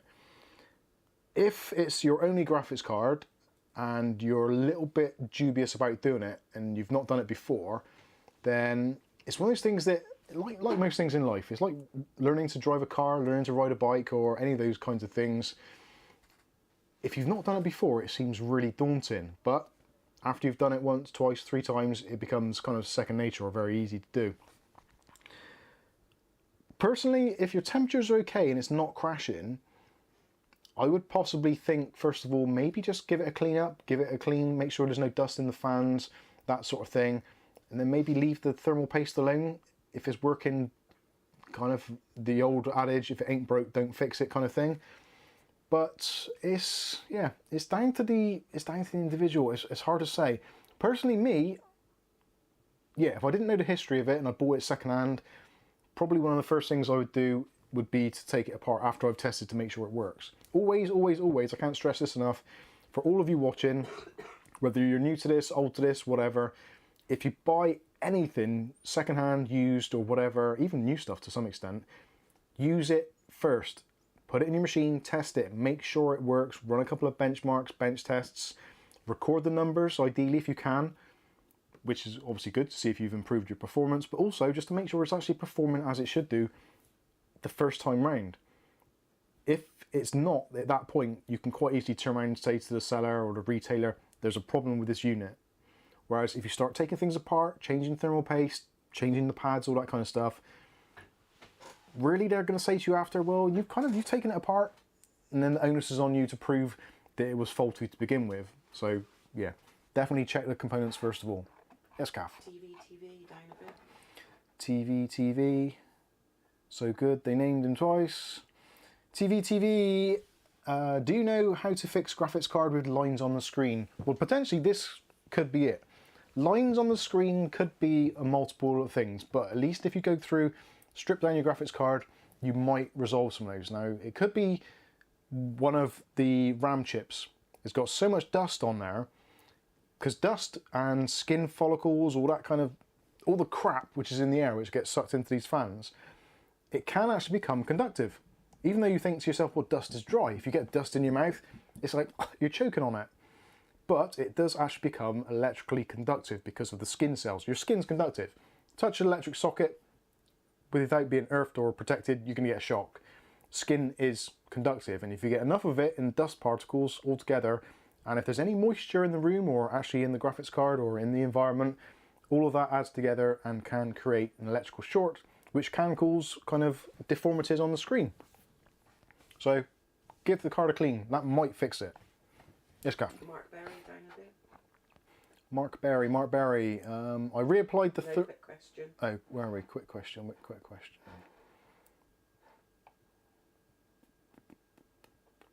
Mark Berry, there we go. Quick question, Mike. Would you recommend silicon power SSDs? Yeah, definitely. Yeah, well, silicon power SSDs and NVMEs I use. In fact, I swapped one out today in my my video editing rig. My video editing rig is solely silicon power drives. I swear by them in that respect. So I effectively, well, if you can call this a business, I run a business on silicon power SSDs. So yeah, I would definitely recommend them. I've had the what was the? I'm trying to think of the name of the is it the A55 or the A50? The SSDs. I think it's A55. Yeah, they were really good. And I would use one now if I could get my hand on one. I ended up getting a Kioxia for an SSD. Yes, Kath. Mark Point down a bit. Oh, Mark Point. Hello. Next one down. No, Mike, I could use a video on. Oh yeah, Mark Point. Mike, I could use a video on RAM and the differences in timing speeds. What is fast speeds and what is slow speeds for timings, and what the hell is having RAM with loose timings? Yeah, definitely we could look at that. Actually, sorry, just looking above that comment, Christopher Butt makes an excellent comment there, which is effectively what I'm doing when it comes to graphics cards and cleaning your components, etc. If you're not sure, practice on an old graphics card if you're not confident. Definitely. Jeff Watson's with us as well. He says, oh, I forgot about the live. Better late than never. Exactly. There's two from really random reviews. First one. Really random reviews. Hi Mike, I just rebuilt all my system with M.2 upgrade case and RAM. I had to do, I have to really clean my fans. Ugh. Nice. Put down a bit of another one. Really random reviews. And my M.2 is meant to be a boot drive now. It's set for just extra storage. Should I disconnect all the other drives and install Windows on it? Yeah, really, if you're installing a drive, when you're installing a new drive in a PC, there's always potential that something can go wrong. So I would say, especially for me today, I had to take out my drives to swap over some files or to expand the drive. Disconnect the other drive, because you never know if something goes wrong, if there's data on there that you cannot live without or whatever, or just it's going to be a pain in the ass to reinstall Windows. Take any drives out which could potentially cause an issue. It makes a lot of sense. For a couple of minutes or for the literal second to unplug a SATA cable, yeah, it's worth doing. Definitely worth doing. What am I looking for? Screwdriver, nickel screwdriver. Right, we're going to take this card apart. This one, actually, if I show you on the overhead, which is now probably completely out of focus, there we go. So you see this one is a little bit different. Normally most graphics cards will probably have that one, that one, that one, and that one. But this one wants that one, that one, that one, that one, that one, that one, that one, that one. Normally you'd only have 4, maybe another couple down here, maybe a couple at the top here for VRMs, etc. So this is going to be a long-winded process, so I'm going to start here. With CPU and GPU fans and coolers, etc., I would start from the outside edges and try and do it in a crisscross pattern. It's not as important as it is with the CPU, to be fair, because you've actually got a relatively wide area for the heatsink. So I would do the middle ones last, personally. You can do them however you want to. You can do them all one side, do them all down the other. If you've got some sort of OCD thing going on and you can only do them in a certain order, then that's absolutely fine. But try and do them a little bit of crisscross just so that you're releasing pressure slightly more evenly. Now as I get towards the middle, I'm just going to loosen those off and then do the really outside edge ones. Probably should have left that one on actually. Again, this is a slightly older card. I was going to use the electric screwdriver for this, but I think these might be a little bit too delicate for the screwdriver. Actually, yeah, it did have a P0, didn't it? I probably could do. I'm a bit scared, I've got to be honest with you. For fans, it would be okay, but for this, it's a little bit delicate. So with that's all the screws loosened off. So at which point now, you might find if your graphics card is relatively new, if you lift it up from the back, you might even find that the heatsink will actually separate. Now this one isn't, so that means it's pretty caked on there. But also something else to look out for, which hopefully you can see from here. This card has got like a little edge. It's only a single slot card, but the effect is the same on a lot of modern cards. So there's a tiny little lip all the way along down there. And that is actually holding it in place. So if we try and lift it off completely straight, that's actually going to prevent us doing that. So what we're going to have to do is we're going to have to gently pry up from this end. A little bit of pressure, not too much, and do it slowly, slowly, slowly. And make sure, have I taken all the screws out? Yep. So you don't want to bend the card too much if you can help it. Oh, there we go, it's loosened off now. You can, if you want to, get a hairdryer or something on the back and just heat it up a little bit. That will loosen the paste off. So now it's loosened off there, that front bit can be pulled out from underneath there, and then we can put that to one side, and oh dear. Yeah, that isn't looking very good at all. So this one's actually got a ton of memory slots on there, and they're a little bit greasy, so they've been sweating in there, so that's probably good that we can clean those up. On this side, screw it over, there we go, good shot. So on this side we've got the thermal pads. You may find that when you take it apart, sometimes you might get a couple of thermal pads actually still attached to the RAM. You might find some on here. At this point, it's a really, really good idea to actually get a camera, get your iPhone or whatever, and just take a quick picture. And that way you can see where your thermal pads are. Now in this instance, all the thermal pads do appear to be the same thickness, and also, actually, they look like the same size. I'm going to peel that one off briefly, gently, because it's been on there for about 15 years or more. I actually need a cocktail stick right now. Yes, Kath? Ashley. Up. Would a faulty mechanical hard drive stop a PC from booting with no display? Potentially. Yes, if it says no boot drive. Join our Discord if you need help. Yeah, join the Discord, we can chat about it there, and you can send us some pictures, screenshots, etc. We can do that. Oh, look at this is gross. There's lots of filth on here. So this is what I mean. So this kind of dust, or levels of dust, I'm not sure if you can actually see it quite well enough on there, but on this choke here, it's actually let me take these two bits apart. So there we go, we've separated them now. So if I get this close enough, he says, trying to focus with one hand. There we go. So hopefully you can see that a bit better now.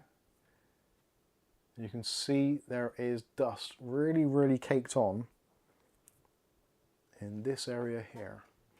So I'm just using the cocktail stick there, but you can see the dust. Actually, it's not as bad as I thought it was. Actually, that's a good part there. If we can see that. So if you can see in there, so the dust actually has got to a point where it's really caked on there. So it's quite thick and it's actually chipping off. Obviously with this you won't want to use a screwdriver because that would be bad. But you can see there actually, those bits, when they all get together like that, they can be conductive. So hopefully you can see that. So that is the sort of thing you want to look out for.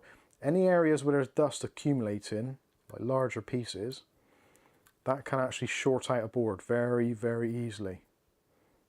And actually, while we're in this position, let's have a look at the thermal paste.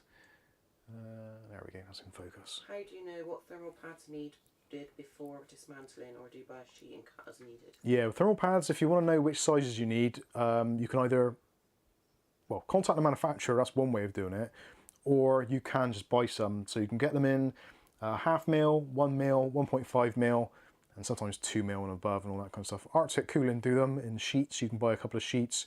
They're not overly expensive, so you could always buy a couple and then just use whatever you need and have some spare. But otherwise, yeah, just take them out. You can measure them with some calipers or something along those lines. There you go, you can see a card. Look at that green PCB, you don't see that much. So while we're in here, let's show you the thermal paste. So it's, as you can see, around these edges here, it's actually pretty caked on. And we're actually going to have to kind of chip that off a little bit, because it is, you can just see the CPU core underneath there. So in these bits here, because you've got, let's see if I can get that a bit better. There we go. Because these little tiny little bits here are what are called SMDs, or surface mounted diodes, or surface mounted whatever they are. Absolutely tiny, and they don't look like they've actually got any use to them at all. But they actually are, all of them, really delicate. So you don't want to go in here crazy scrubbing around. But you can use the toothpick just to get in here and just break down some of this gunk, which is a little bit tougher. And you just start scraping through it. You can do that around the edges, clean up the edges a little bit. Depending on the paste you're using, ideally you want to use a paste which has or isn't conductive. You've seen that? So go around, just break it all down with your non-conductive and preferably not solid object. Focus again, I think. Come on, you're focusing, mother. There we go. So you can just go around, just use that. This is actually pretty solid stuff. Now what we're going to do is going to use a little bit of our brake cleaner.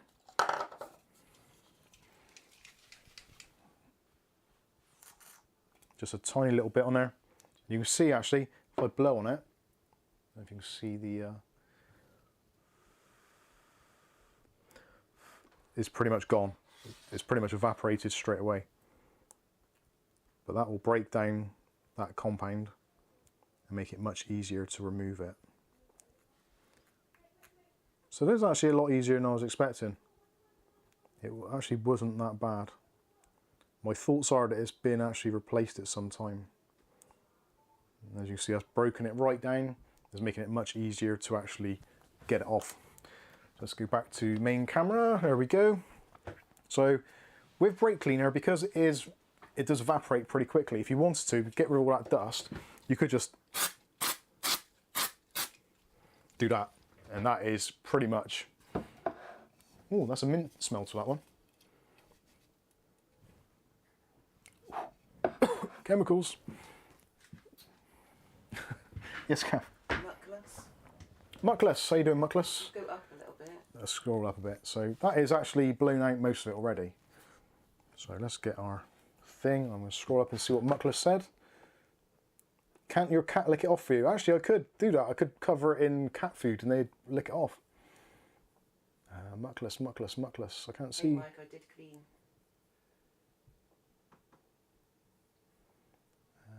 Muckless, Muckless.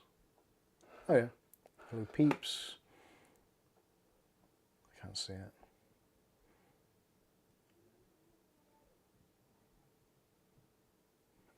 No, not sure. Oh well. Oh, and he's also said be careful to check the correct size of those pads before. It happened to me. Yeah, if you do use the wrong size pads, it can actually cause more problems than actually just having dirt in there. Because if the pads aren't the right size, you can actually make things worse because it's not evenly distributing the pressure. We did actually have this with, I think it was it XFX? It might have been them. There was a company that actually had this problem where they were putting the wrong size pads. No, actually it was Asus. The Asus Tough Gaming, I think it was the 5700 XT possibly. And they were basically having that same problem where they'd used the wrong size pads and it wasn't making a contact, so the memory was overheating. I think it was the 5700 XT. And I remember them saying that it was it didn't perform, well, it didn't perform badly, but the memory temperatures were off the chart. And they actually, I think they did a recall and actually offered users a new design heatsink shroud. Could be wrong. It's faster. Heat shrink trade. No beer? No beer today. I've got a hard enough job steadying my my hands on a GPU. Weight gain. Oh yeah, my weight gain. I'm just festively plump. So to go through, I'm going to use the Q-tips there, just clean off the memory modules. Memory modules, you find that because of the oils and the residue that are in the thermal pads, they have a tendency to sweat. Now, in that sort of oily sweat, that is like, how can I explain this so it makes sense to people? Imagine you're a cook, which some of you probably are. So imagine you've just cooked something and you've gone to the oven and you've used a set of oven gloves. Now, oven gloves will insulate between the heat transferring. If you have wet oven gloves and you touch something hot, the heat transfers through. So in theory, you think that is a good thing. But actually, in this instance, because the actual fluid or the moisture or the oil in between the thermal pads and the actual memory, because it's kind of like an oily residue, it's almost like cooking bacon. And obviously, if you cook bacon with a lot of fat, it kind of crisps up and it's not great, it burns. So you don't want to have that moisture on there, you want it to be just a direct contact. So we're going to get rid of all that moisture that is on there. That's probably not the best analogy I've ever done, to be fair. But basically, yeah, it's, for water cooling it's good, but for this particular instance it's a bad thing and should be avoided if at all possible. Now what can I use on here? Let's have a try with, let's have a little bit of aftershave on here, see what that does like. Mike drinking tea. Yes, I'm drinking vitamin T today. So we're using a little bit of aftershave here just to break down this. That's actually working pretty well. Another tea? Oh yeah, go on in please. I'll drink that bit up. Yeah. So yeah, just a little bit of aftershave on there. Again, that breaks that compound right down. And in a minute we'll be seeing a shiny NVIDIA logo. Now you don't have to use a lot of pressure, again because you've got those little surface mounted stuff, diodes, capacitors, whatever the hell they are. You don't want to be poking at them too much if you can help it. A little bit of extra around the outside edges isn't the end of the world. Now that is looking much better. Obviously, if you're doing this at home on your mum's best carpet, don't blow bits off onto her carpet because she won't be best pleased. That is looking much better already, so let's give it another little blast with that. And then we're going to go back to our paper towel just to absorb some of that excess. And it's getting better already. And every time you do it, you'll notice that it just gets a little bit cleaner. So let's go over to the overhead again.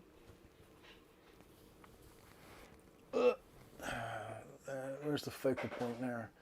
So you can see now we're starting to see it. We've got a bit of reflection going on that core. Looking much better. And the memory, where are we? The memory is now not so shiny because it hasn't got that oily film on it anymore.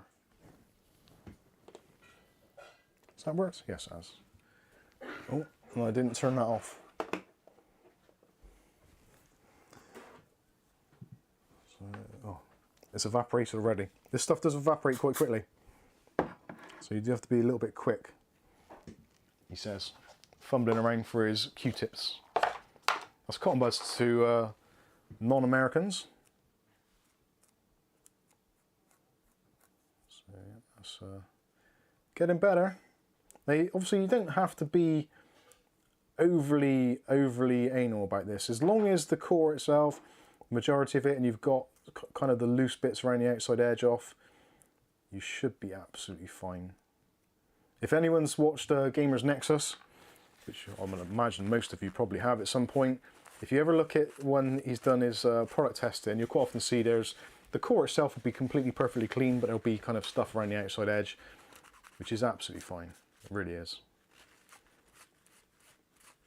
And actually, even just doing that with this paper towel, because it wasn't flat, actually has incurred some marks on there.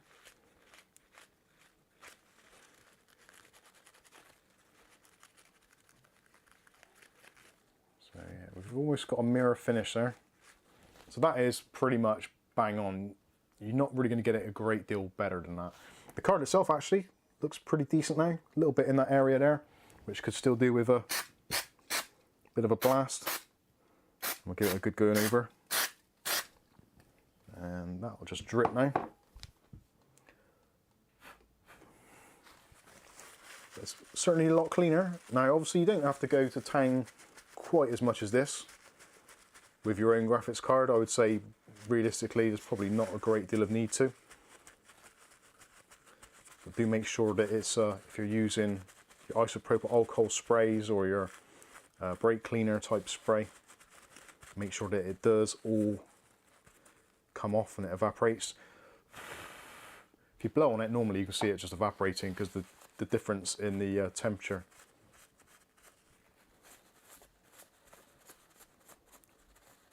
Yeah, that's looking much better. The back is, look at that, that's almost like new. Actually feels really cold now as well because that brake cleaner. So I'll put it to one side for now. Let's take a look at this. So this is the worst part by far because we've got all of that heat paste on there, which is really stuck on. Again, you don't really want to go to town on this with your flat bladed screwdriver because you're going to put kind of micro scratches into the copper, which isn't the end of the world, but it's not brilliant. Now again, you could if you want to go really to town on this, you could peel off each one of these, measure them up, and then replace them with newer modern equivalents. I think this one is probably okay. They are a little bit, yeah, it's a little bit worn down. Probably could do with replacing these, to be honest with you, but I'm not going to in this instance. Although actually saying that, I have got some from Gelid. So Gelid do them. These are thermal pads. I think these are 1 mil, so I think they're going to be too thick because those don't appear to be that thick. I'm going to peel that off altogether. Now, at this point, you probably should have some calipers. I did have some measuring calipers somewhere. I don't know what I've done with them. I'm pretty sure. Yeah, that's extremely thin compared with that. So yeah, that's about 0.5 millimeter. So I'm going to need to order some new pads if I want to replace them. They're not the worst possible. I think some of the glue is just broken down a bit in those. So I'm going to actually take off some of that thermal gloop. Most of the time memory chips in theory don't get massively hot. It's the core which is probably going to be the biggest bone of contention for most people. Actually, I think I've just ruined this. That thermal pad. Yeah, I think. So this is what it looks like when a thermal pad breaks down. So the inner bits have all gone a little bit rubbish. But this is something which is going to happen. If you go for an older card, you might find that the thermal pads are starting to break down a bit. So this is probably, I'm trying to work out what era this is from. If anyone wants to have a quick look, I'm going to say 2006, 2007 possibly. Yeah, so that is basically useless now. So I've just screwed myself royally that. Do I use one of these? I could have swore I had some of those thinner pads. Any ideas, Kath, where I might have put that? No idea. Oh, actually, I did put the thinner bits of leftover on this one. So that. Tell Ulf Gaming to join the Discord. There's my thinner ones. Ulf Gaming, join the Discord, some Kath said, I've got to say. It'd be easier. So I'm going to put that on there. So you can get a rough idea of the size of the pad you need. Cut a little bit off. No, I've dropped it on there. Try not to get your fingers all over it if you can help it, if you're not a little bit cack-handed like myself. Not sure if that's it, but there you go. You see one replacement pad. I probably could go ahead and do all of them. I'm not entirely sure that that is the right size. These do compress down quite well. Actually, that's compressing down already. Anyway, that's that bit done. Let's get rid of some of this heat paste. Actually, Trev Good said, would you recommend using aftershave to clean off GPU thermal paste? yeah, I wouldn't. Well, I'm not going to recommend it. It's in a pinch. If you've got it, it's fine because it's going to break down the thermal paste. That's all you're trying to do. You're trying to just break it down. If it's not thick and kind of congealed and clogged in like a scab, then you can just wipe it off. You can if you want to. You, like I said earlier in the stream, if you want to use aftershave, you can do. There's no reason why you shouldn't. It's essentially it's a solvent in the alcohol, so that will do the same job. What do you think is better, covering one chip with one pad or one pad covering two chips? I don't know the answer to that one about covering. Mark, what do you think is better, covering one chip with one pad or one pad covering two chips? I don't know. I don't think. I guess in some instances, depending on what's between the two chips, it could work out better to do it that way with one pad. It will certainly be easier to apply. But like in this one, you can see the actual airflow goes in between some of the pads. So it's going to be down to the individual. And also, if you look at the graphics card in between the chips, what other surface mounted components are in between them? Now in these ones, because all we've got in between the two chips is just basically the interconnects actually into the motherboard, there's nothing raised there. So yeah, you could, if you wanted to on there, you could just use 4 pads to do the 8 chips. There's no reason really why you shouldn't on that one. It's going to be down to the individual really. Stuart Cleary. Stuart Cleary. Which one? The chip one. Stuart Cleary.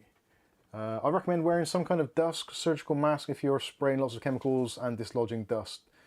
Anyone know if they're available to buy anywhere? I'm not sure. You probably could get offered one in certain locations. Poppy, go away. Don't stand on a keyboard. Right, let's turn the keyboard off. So let's get rid of the thermal paste on there. So what I'm going to do first of all, I'm going to picket it a little bit with the toothpick, just to break it down. The toothpick is going to be considerably less dense than the copper, so it's not going to damage it. So again, don't use a metallic object to scrape off the paste. You can if you want to. Again, you could put some alcohol on there or something to break it down a little bit to begin with.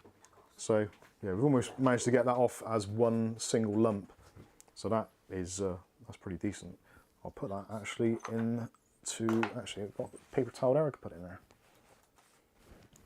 So you can probably see already, that is most of it actually gone already. I actually did a particularly good job. But there's still a few little bits and pieces on there. Yeah, that's going to be fine. So now what I'm going to do is, what should we do? Should we do, do we do the alcohol? Do we do the brake cleaner? Let's do the aftershave. Because it's one of those silly Saturday streams. So with that, if you want to, you can, if you want to, just agitate it with your finger. And that'll start breaking it down. Hilly 14. The only thing is with, obviously, aftershave, it is going to be a little bit more viscous. And it's going to start running all over the place. Aletta uses a high pressure water hose. Aletta would. So once that's done, you can wipe it off with a paper towel. And that is pretty much perfect. Apart from the focus. Yeah, apart from the focus. Can't see it yet. Where's the green bit? There we, oh no, that's peeking. It's alright. It was alright. There we go. That's focus there, isn't it? So you see that is, considering that is a, how old is that? How old do we say this GPU is? Did anyone look? It's a 3600 GT, sorry, 9600 GT. But yeah, I think that looks pretty good, pretty good. We can work with that. So the pads themselves pretty much clean. The fan, we could take the fan apart actually and take a look and see if the air channels are blocked. And actually, yeah, they do. This one is slightly unusual actually in the fact that it's got a metal shroud, which is quite unusual. There's not many graphics cards these days. No, that's too big. Not too many graphics cards that have that sort of size shroud now. That sort of material shroud. They generally tend to be plastic. I suppose because 2008. 2008. Oh, I wasn't too far off. Warren. Warren, hi Mike. I just installed my Snowman T6, but I'm overheating with Intel Turbo. 90 degrees Celsius on. Yeah, I would try repositioning or repasting, and make sure you haven't left the plastic cover on. 90 seems a little bit on the high. Although, what Intel processor is it? You didn't say which one it is. A lot of the new Intel processors do run particularly warm. Discord as well. Yeah, you can also, if you want to, join our Discord chat. It is free, and there's some relatively kind-hearted people on there who will probably try and answer your questions for you. But they'll probably say the same thing. Have you taken the plastic off your cooler? I've done that so many times. Installed a CPU cooler and then realised I've left the plastic on. I did it once when I was reviewing a product and I was like, bloody hell, this is rubbish. And then I took it off and was like, ah. So that'd be my fault then. And then somebody noticed. Yeah, somebody noticed and I was like, ah. Yes, I did actually edit that. Testing. So taking the shroud off.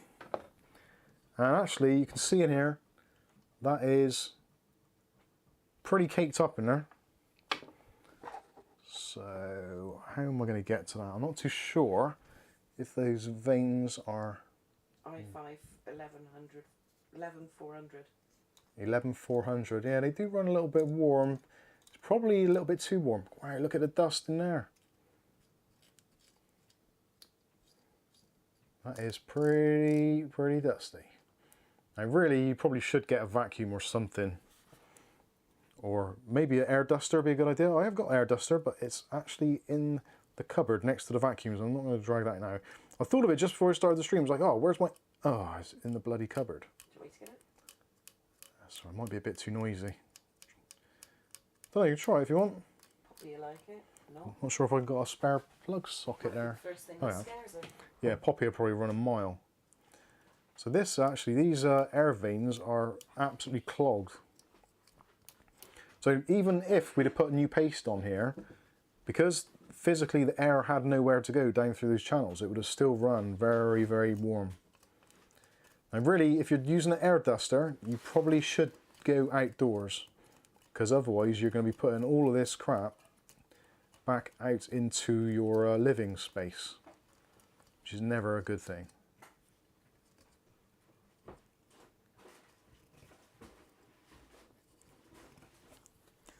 So Kath's just getting the air duster now. That's it, isn't it? Yeah, thank you. There we go. Thank you to Santa Bob for sending this to us.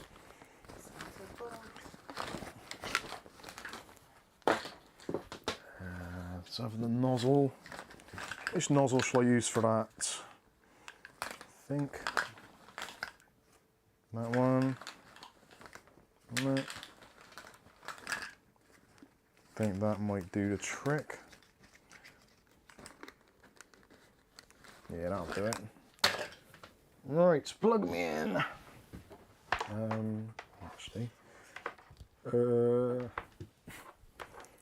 right, I'm going to unplug something that I shouldn't do, I expect. Let's see if I can actually get to that without breaking my microphone or something else. You'll notice I didn't go for the wireless microphone today, just in case. Oh, did the monitor turn off then? No. Don't think so. Okay, here we go. Now, headphone users, you are warned. Yeah, I would mute. And I'm going to hold that, and I'm going to hold it away because I don't want the dust going everywhere.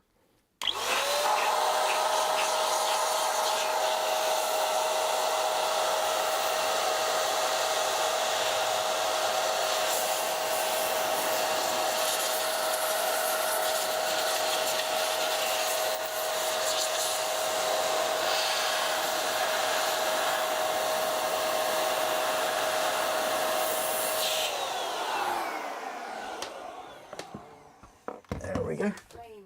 Sorry, Flame.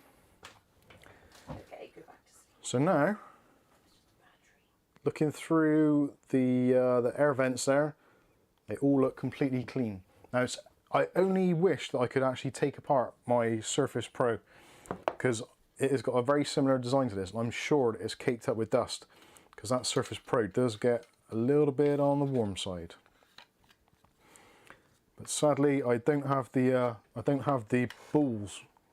I said it, balls, to take it apart, because pretty much every person ever who's ever taken apart a Surface Pro 3 has smashed the screen. And I think I'll live with the temperatures for now. Poppy, get out. Was that her? Or... Yeah, she's gone into the bag. Quick, do the drawstring up. Let's try and get... It's only a 10 hanging out. There's one. Is that going the right way? Yeah, of course it is. So let's put these screws back in. Moodlum said, I have a small air compressor I use for this, but I'm searching for a good vacuum to help clean keyboards and components as well. The vacuum seems less messy. Yeah, a vacuum is a much better way. We did actually review a little handheld vac. Excuse me. We did review a handheld vacuum a little while back. Little USB-C rechargeable one, which is actually really good for a vacuum. It's quite powerful as well. And for keyboards and stuff like that, it's perfect. And no doubt someone will probably link to the video. I won't. That'd be me. That'd be Kath. Poppy, what are you doing, you lunatic?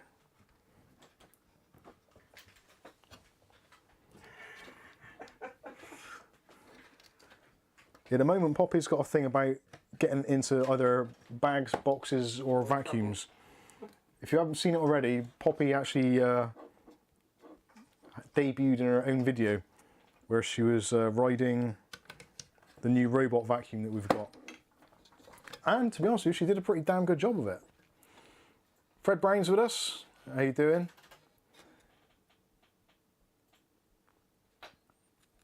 Matthew Day says reverse blast through the outlet vent. I think I did do both vents on here, or are you referring to Poppy in that bag and she gets sent back to Uncle Bob? So that is, I think we're good. Getting all the accessories out. I wish now I actually had a old school motherboard so I could physically put this on after. And I should have checked the temperatures. I did say myself at the beginning of this to check the temperatures and that kind of stuff and performance before you start, but don't do as I do.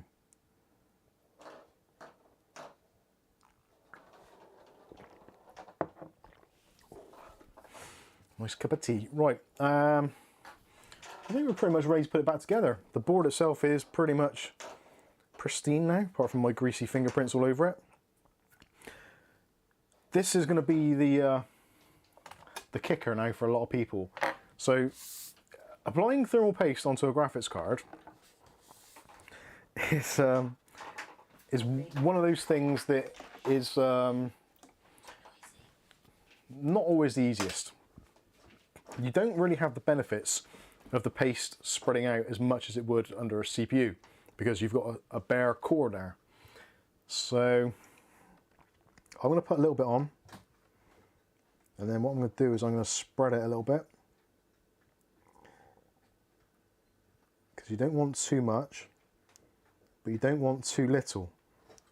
This is where it actually makes a lot of sense to under apply and then add more if you need to. So where is my spreader? There he is. So I'm going to use a little plastic spreader.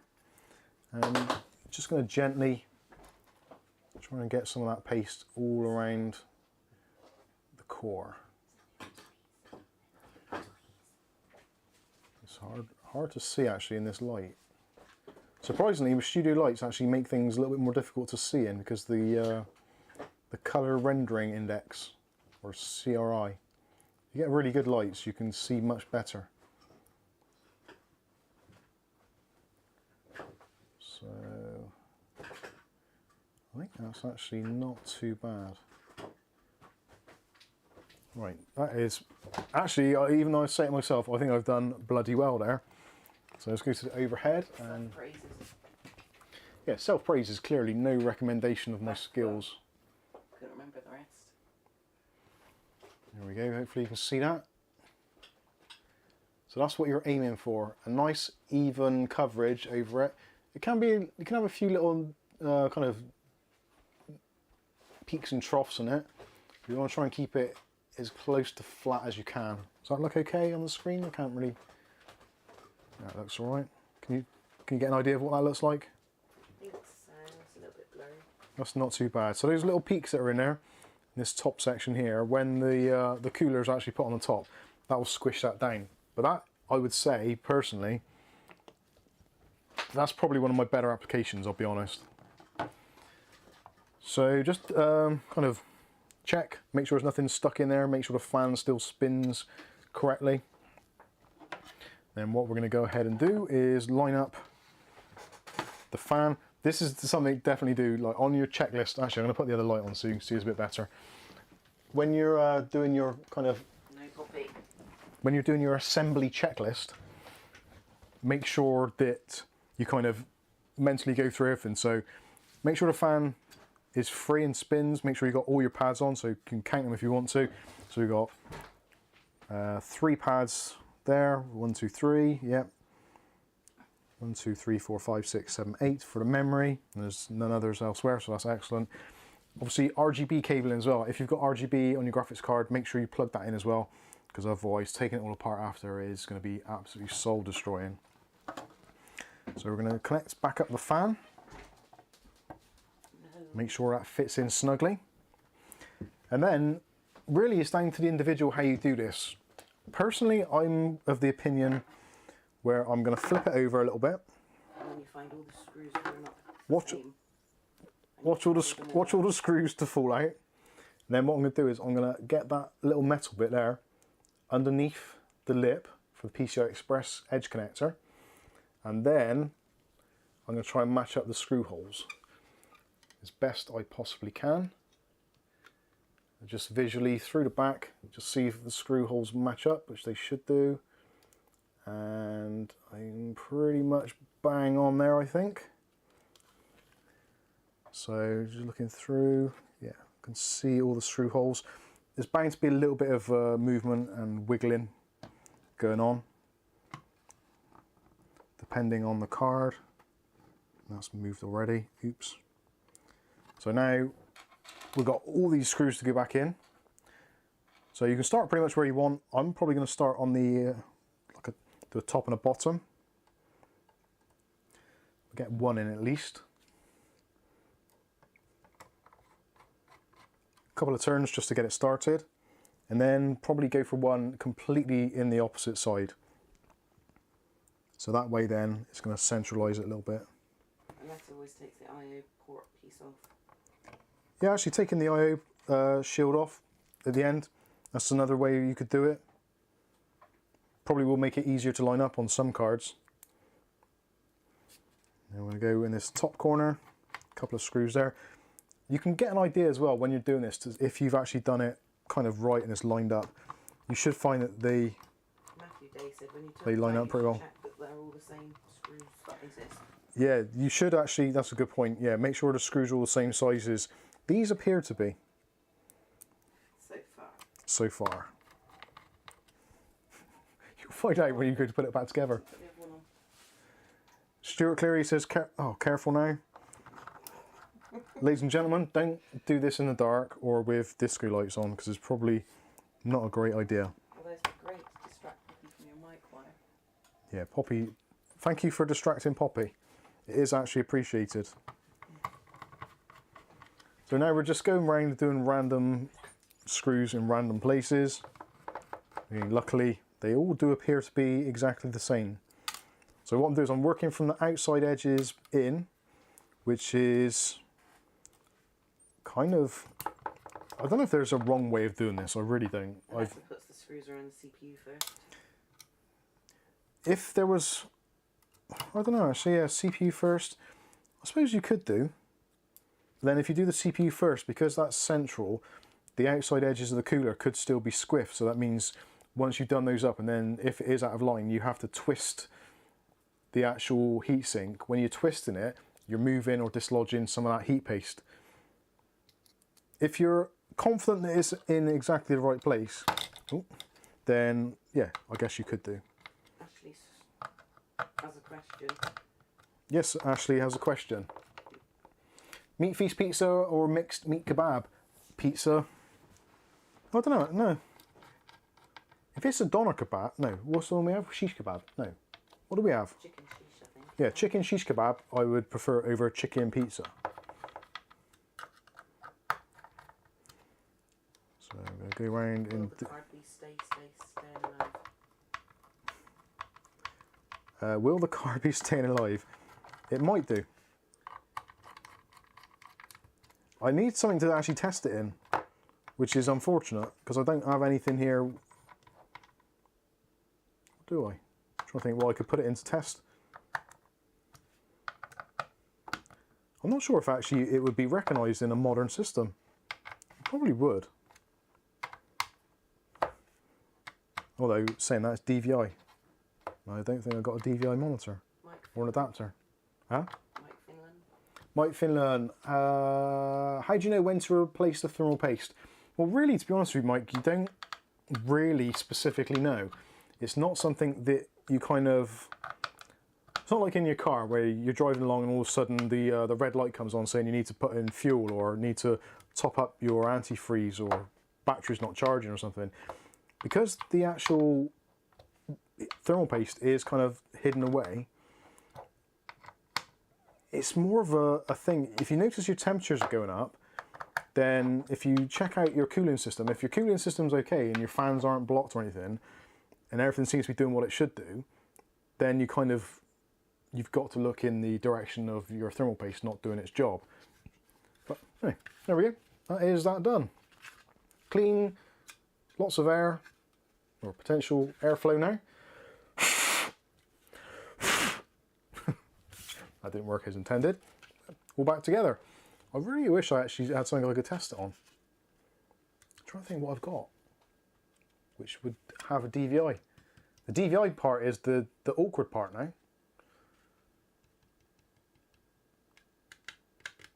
And the only monitor that I had that had DVI and VGA, I've recently got rid of.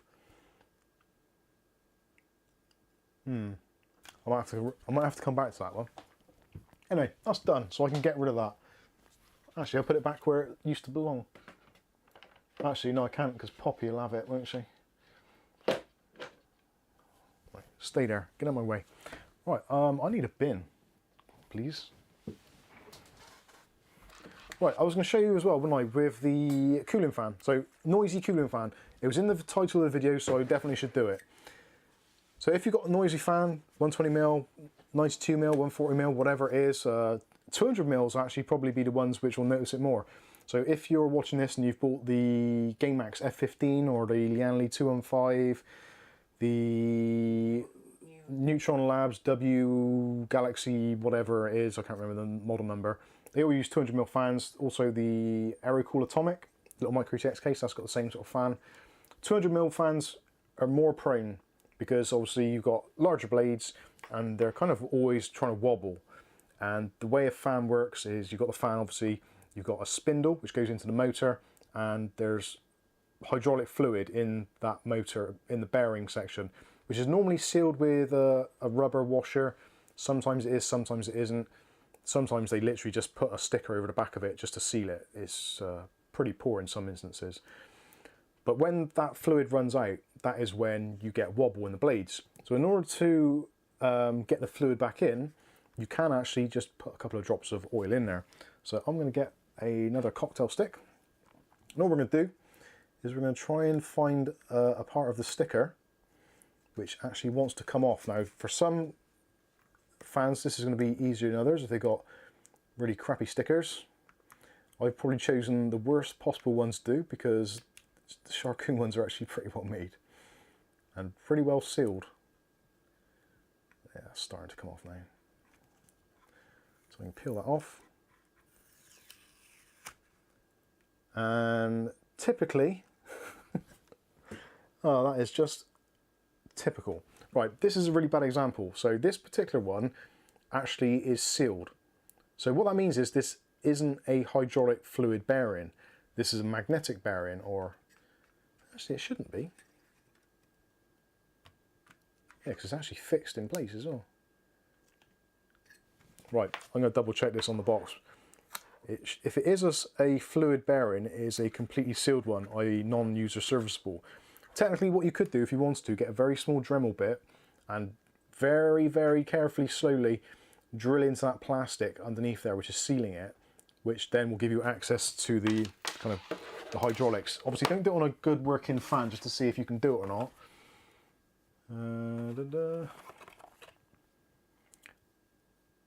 Yeah, bearing type fluid dynamic bearing, so it is sealed. See it from the top cam, Mike. Yeah, let's see it from the top cam, Mike. Where is... Mike, DVI to HDMI adapter. I wish, yeah, I haven't got one of those. That's what I need, an HDMI to DVI to HDMI, or whichever. One of those things. So, there we go. So you can see there normally you would see in there, let's get my little pokey bit. So normally that bit in there would be like a rubber bung or a rubber stopper, but in this instance it's basically solid plastic, so it's not going to be easy to actually get into there without getting a small drill bit and literally drilling into there, which in this instance is pointless. I'm not going to do it. I'm not going to ruin a perfectly good fan in order to test that theory.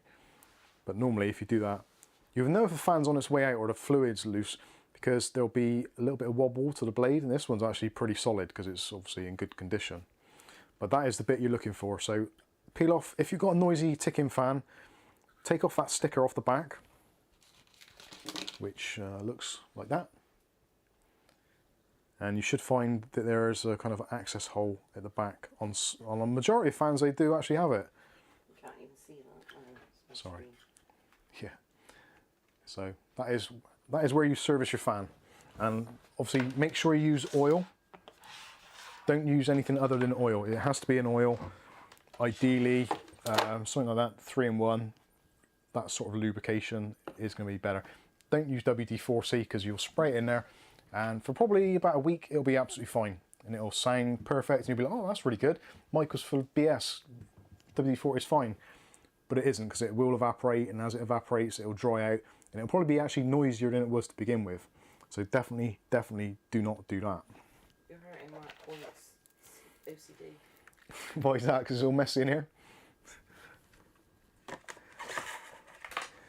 Right, so the next one that I need to look at, which I haven't looked at yet, is my EVGA card. So I'm going to quickly do that and let's have a look through and see if there's any questions.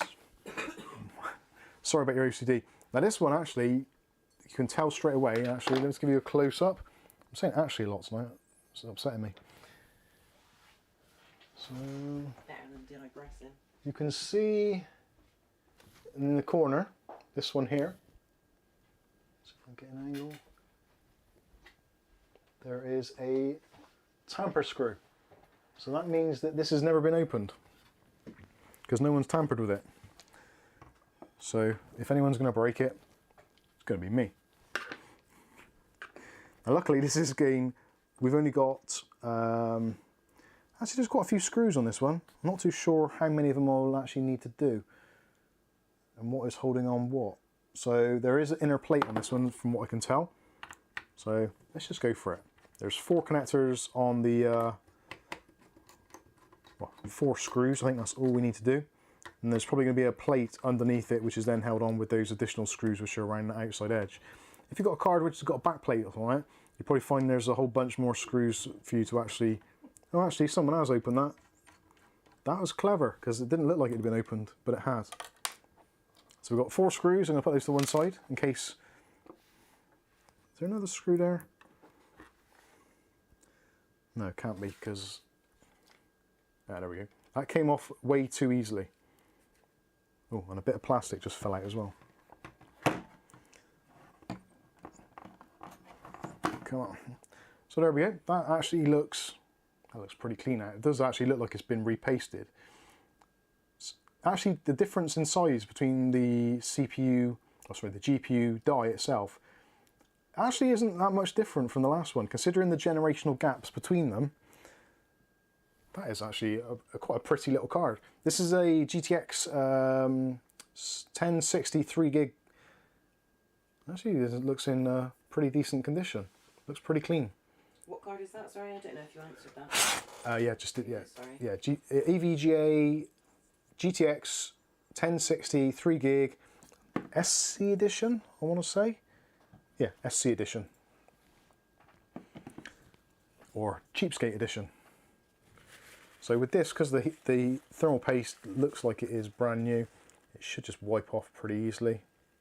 Yeah, it has done pretty much straight away. And I'm not too sure what paste they used on this. It's got a little bit of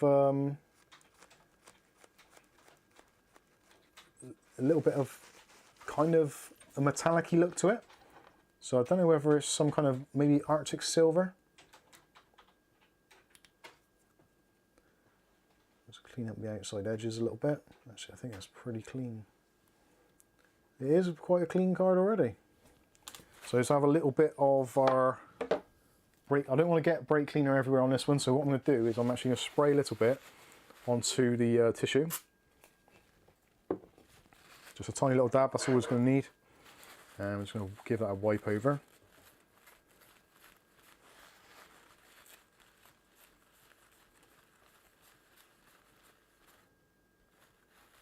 Yeah, perfect. Deathstroke's off. Thanks, Deathstroke. See you later. So, hopefully, there we go. Where's the focus point? About there. Fred Brown's just got a razor mouse. There we go. Oh, nice one, Fred. Nice razor mouse. So, yeah, it's a pretty clean card. Ashley's off. Cheers, Ashley. So that is that part of it done. I'm not going to go to town on that. There's absolutely no point in going to town on that whatsoever, because again, it does look, I don't think it's actually been used, or if it has, it's been used extremely lightly, because I don't think I've ever seen a card quite that clean, apart from it being new. So as a used card, maybe the guy who sold it, he's a pretty decent guy, so maybe he did clean it up prior to me getting it. Actually, if I look through, yeah, the fans, the whole thing looks, yeah, there's nothing coming out of there at all. So this is a really, really easy one to do. Probably didn't even need doing, so yeah, the paste itself, actually saying that, no, the paste is, if you can see that, the paste is solidifying just a little bit.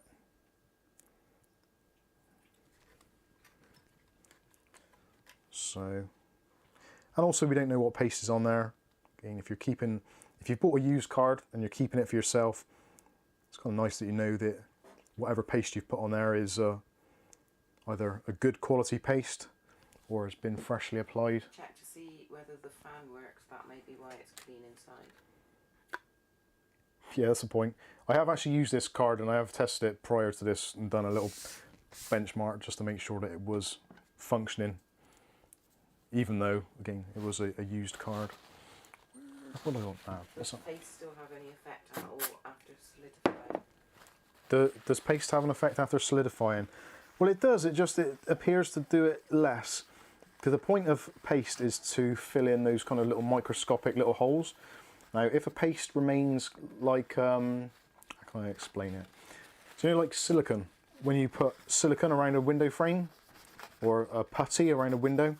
So when the putty is new and fresh, as the window expands and contracts in the window frame, the putty will be supple and it will kind of move with it.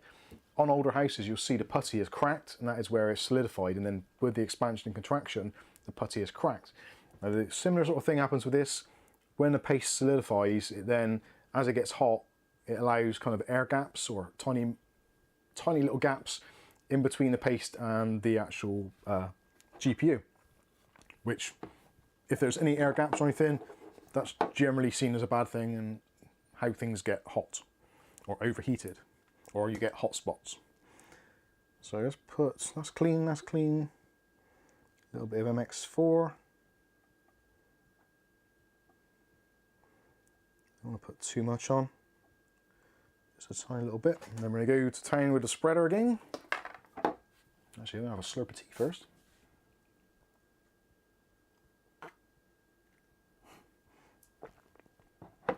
Really random review says, it looks so simple, yet only 2 foundries in the world can make them. Well, soon to be a third when Intel comes online, which actually, we've got new graphics cards out on Monday. Not too sure where or when, but they are, in theory, going to be released on Monday. That is going to be the RX 6500 XT, which I'm sure I read right somewhere is only a 4 gig card, which is kind of a bit rubbish. It's good that there's graphics cards on the market, especially in the kind of low end where people are relying on APUs and stuff, but it's not ideal. I suppose beggars can't be choosers. So that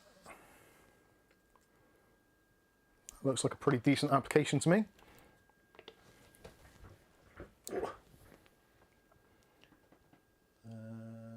Focus point is there. So there we go. You see it's not particularly smooth, but that's a pretty decent application. You don't need much more than that, just a thin smear across it. And that way then it's going to be actually easier to clean on the flip side. I did notice then there's actually a little bit in there. Clean that off. Don't forget Power VR. That's better. Don't forget Power VR. I've forgotten them already. Try and work out if that is. Actually, there is a little bit of dust in there actually. So when it was cleaned previously, they must have overlooked that bit. But it does look like it's in actually really good condition. So we can put it back together. That was a little bit uneventful. Which way round did that go? That way round. He says. All right. I am being an idiot. It happens. I think it's because it's late and I actually got up a bit earlier today. Calf's light. Really? I got up earlier, nearly a week. It's probably why you got a bad back. Oh, you absolute arse. Why I've got up earlier, to be honest. Right. Trying to get on the right angle for this is not easy.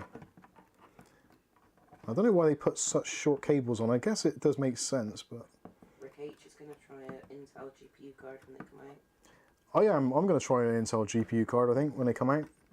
It's being that we do kind of quite a lot of video editing, both myself and Kath, it is going to make life easier if with an Intel card, being that the AMD drivers for Adobe Premiere are basically horrific.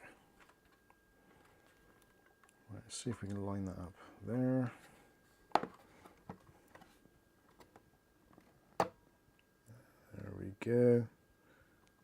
And that is pretty much bang on. Not bad. Now, you probably noticed I actually did put the CPU, sorry, the GPU frame for the cooler actually underneath that slot again, which is something which I quite often fail to do, and then I realise, why are the screws not doing up? That's the one with the tamper-proof screw, I think.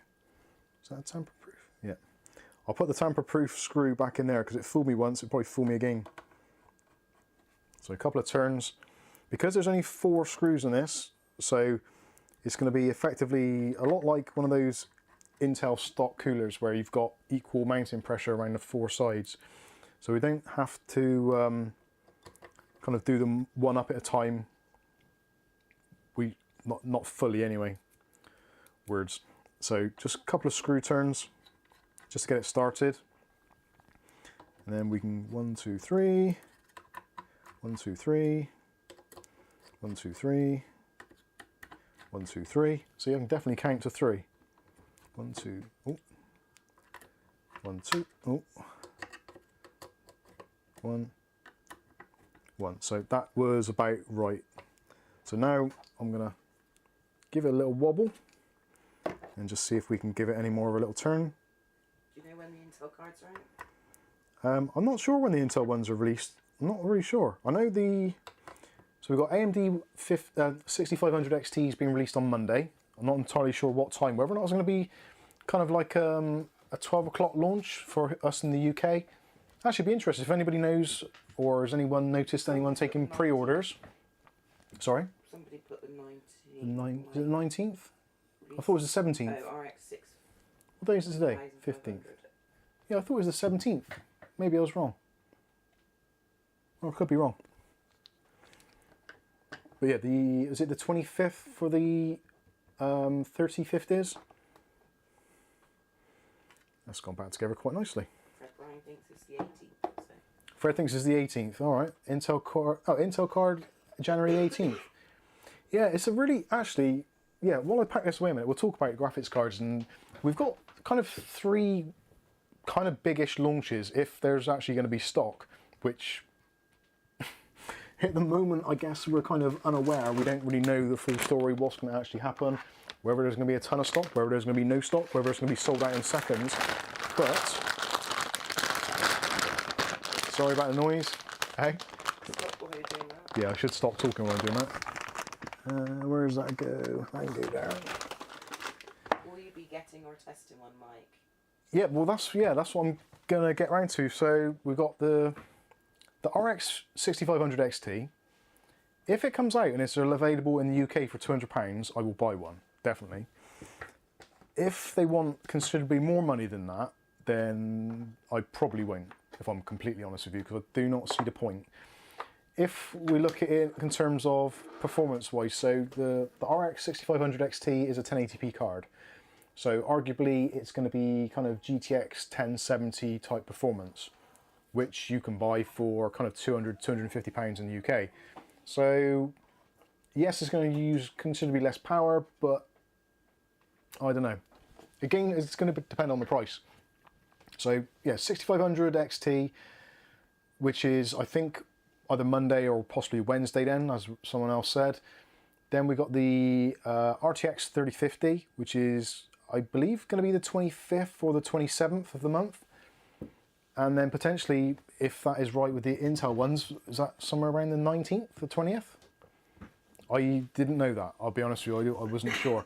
I did watch the NVIDIA and AMD keynotes from CES, and I looked at the dates and I was thinking, well, they're quite close together, and they quite often do it that way. So there's going to be loads of people going, oh yeah, I'm going to get a graphics card, and they'll go with the AMD one.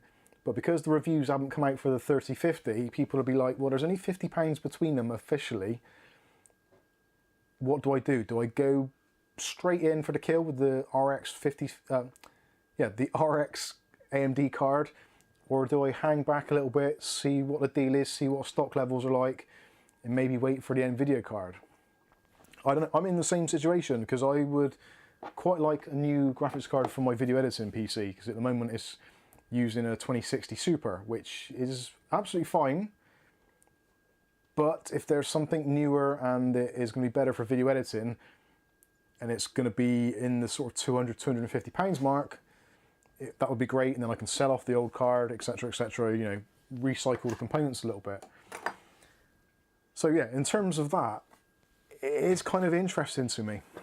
And if the Intel one is then coming out in between the two, I would think I would like to try the Intel one, because potentially for video editing purposes it might be even better.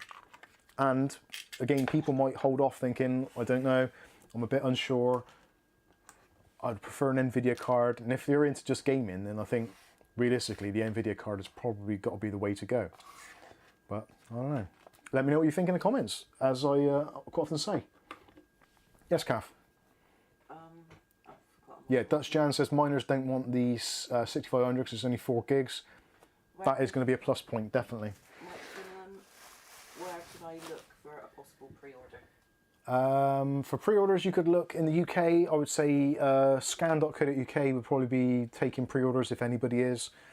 Potentially overclockers, but overclockers of recent times have not been, how shall I say, the most consumer friendly in terms of pricing. They have sculpted a little bit themselves, and have well, hopefully they've learned the lesson from that, because I think there was quite a big backlash.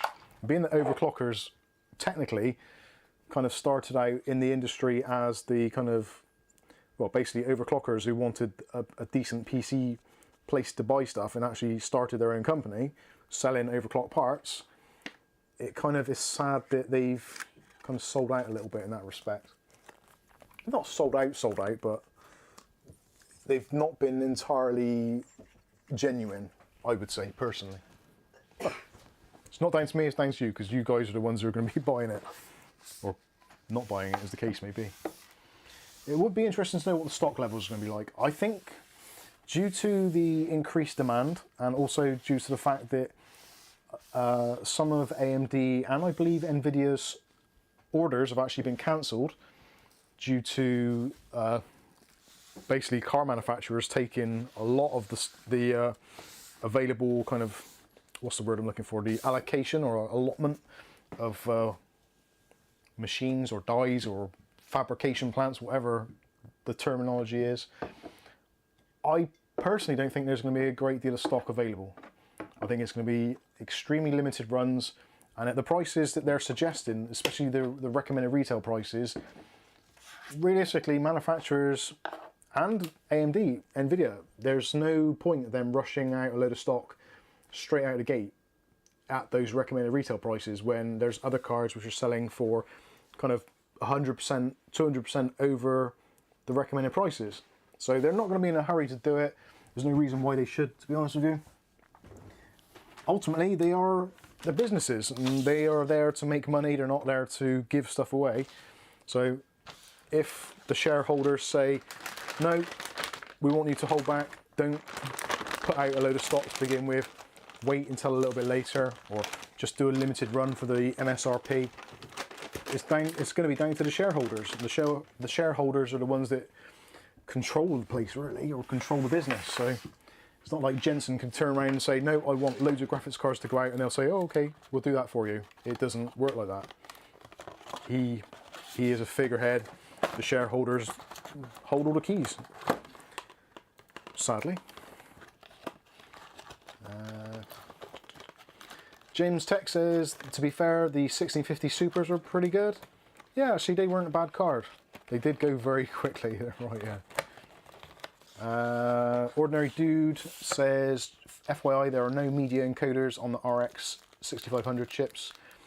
Yeah, that was something which I think did I say that to somebody the other day?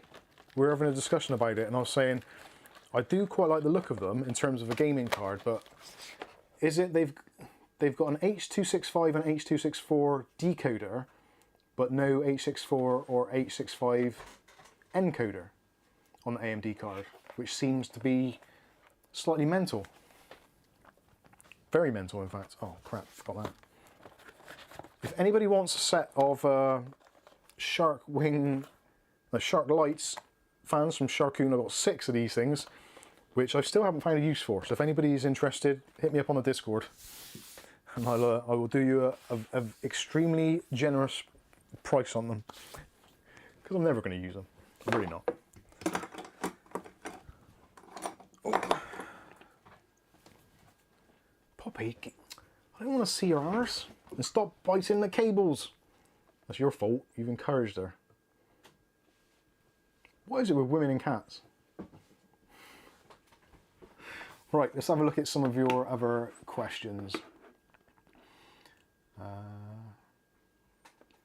Andre says, our puppy appeared again, probably got tired of playing with the vacuum. Oh no, she's a pain in the ass. The vacuum has got like its predetermined things that it needs to clean.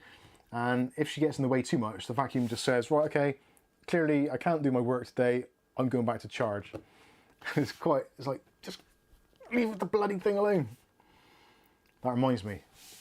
I'm glad I said that out loud, because I have to tell my robot vacuum to not try and clean up tomorrow. Where are we? Dreambot D9. The Dreambot D9 Max, there's a video coming out on it soon. If you're looking for a robot vacuum, definitely take a look at one.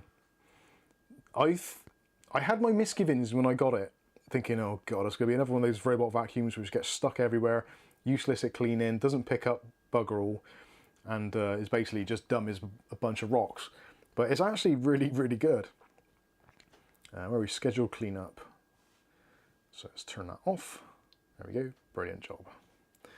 I'm glad I remember that, so I'll get a message on my phone tomorrow saying, sorry, the robot vacuum has been killed by the cat, or has got cat tail stuck in its rollers or something.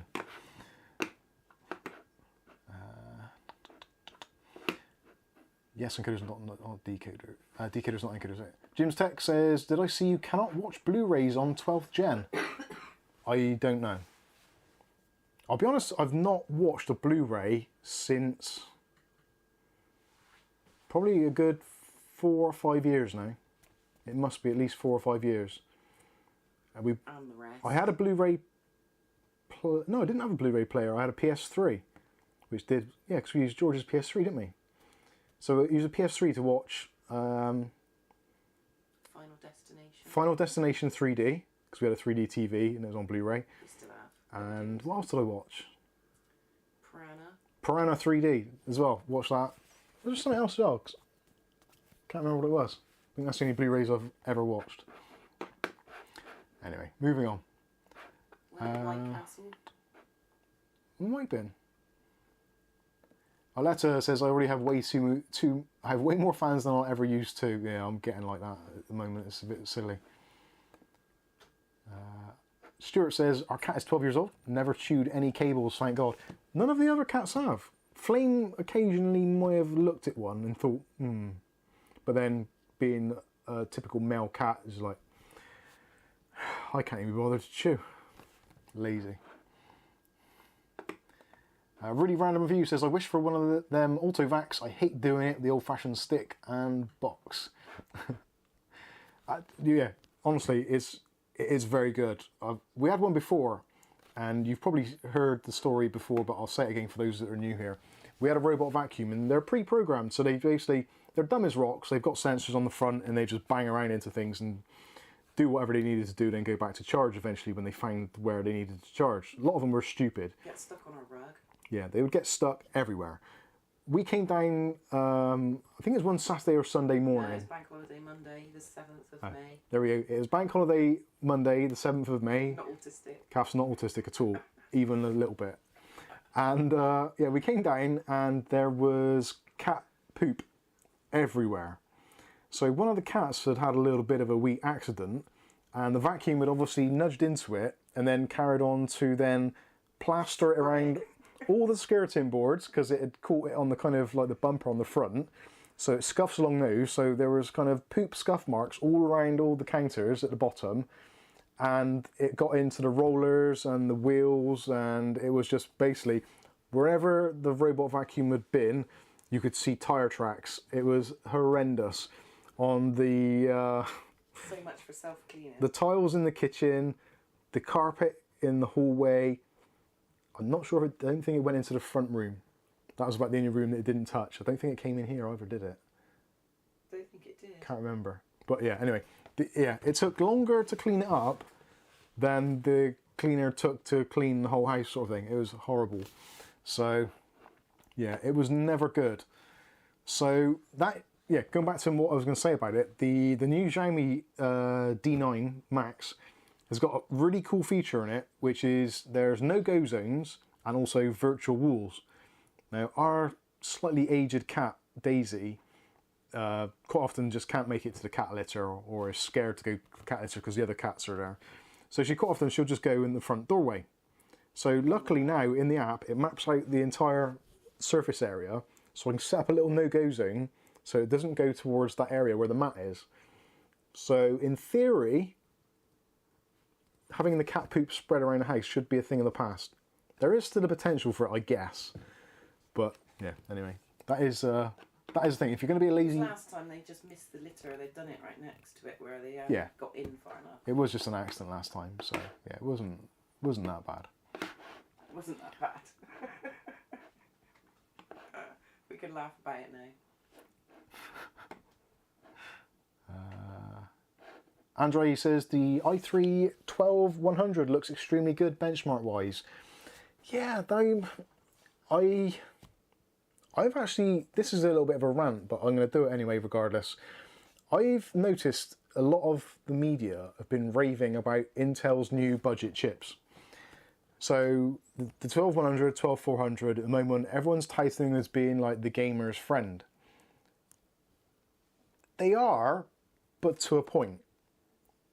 They are good value for money, there's no doubt about that, and they are good performance for that money. Again, no doubt in that whatsoever. Where I get a little bit kind of, let's look at the bigger picture here. You cannot buy a budget motherboard for an Intel 12th gen at the moment. Even the H610s, the B660s, the H670s, you cannot buy a cheap one, at least at the moment. So for all the reviewers are saying this can make a budget system, it can, it still can. And if you're spending, say, £70 on a 12100 or however much it is now, I can't remember how much it is, I think it's about £80, you've still then got to buy a motherboard for approximately 70, 80, 90, even £100 for basically a crap motherboard.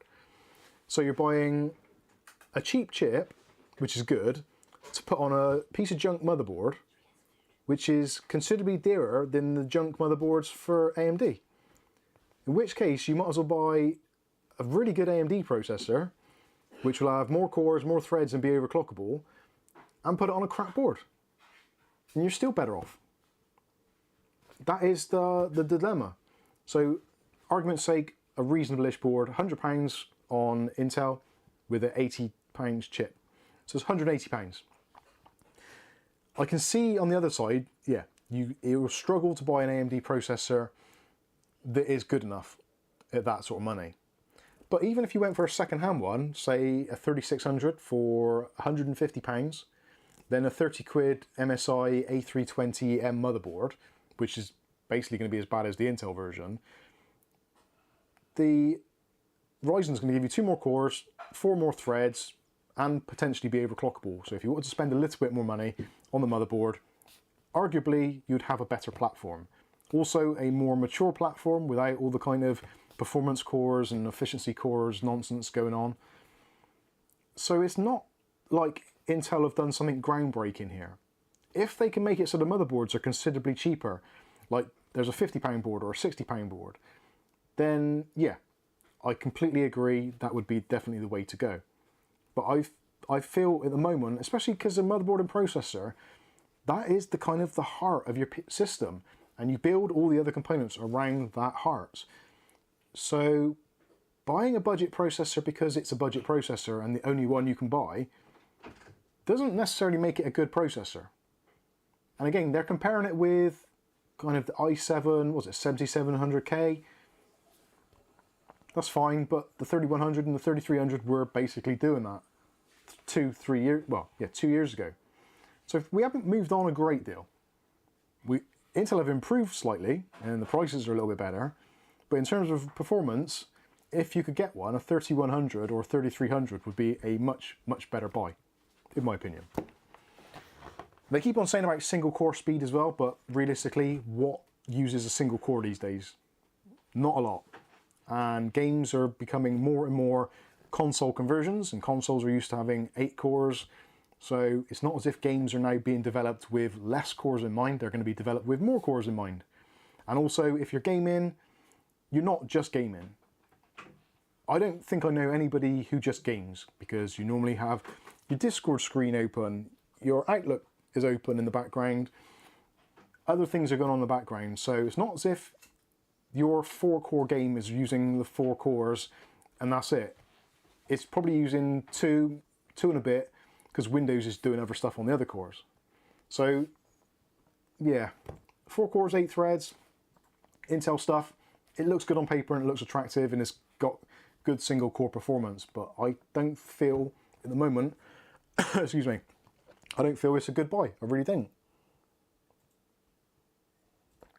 I would probably actually prefer to get an old Ryzen 7 1700X on a X370 platform, second hand, and use that instead. Mark Point says, I have nothing on when I game. Well, you do. You have no choice. Windows has got things going on in the background all the time. That is part and parcel. Windows is a multitasking operating system. Even if you've got the program isn't physically open on your screen, look at your tasks. Alt Control Delete and take a look at the running tasks, and you'll see tasks popping up and down in Task Manager where they're jumping on threads and jumping off threads. If you've ever got any Adobe products, that's all going to be going. Yeah, if you've got no Discord, no YouTube, no email, you are going to be in a better position. But you've still got Windows updates, you've got Windows antivirus, which runs 24/7. There's nothing you can do about it. Or if not, you've got another antivirus. The oh god, what is it? Even things like the scheduling program itself is a task.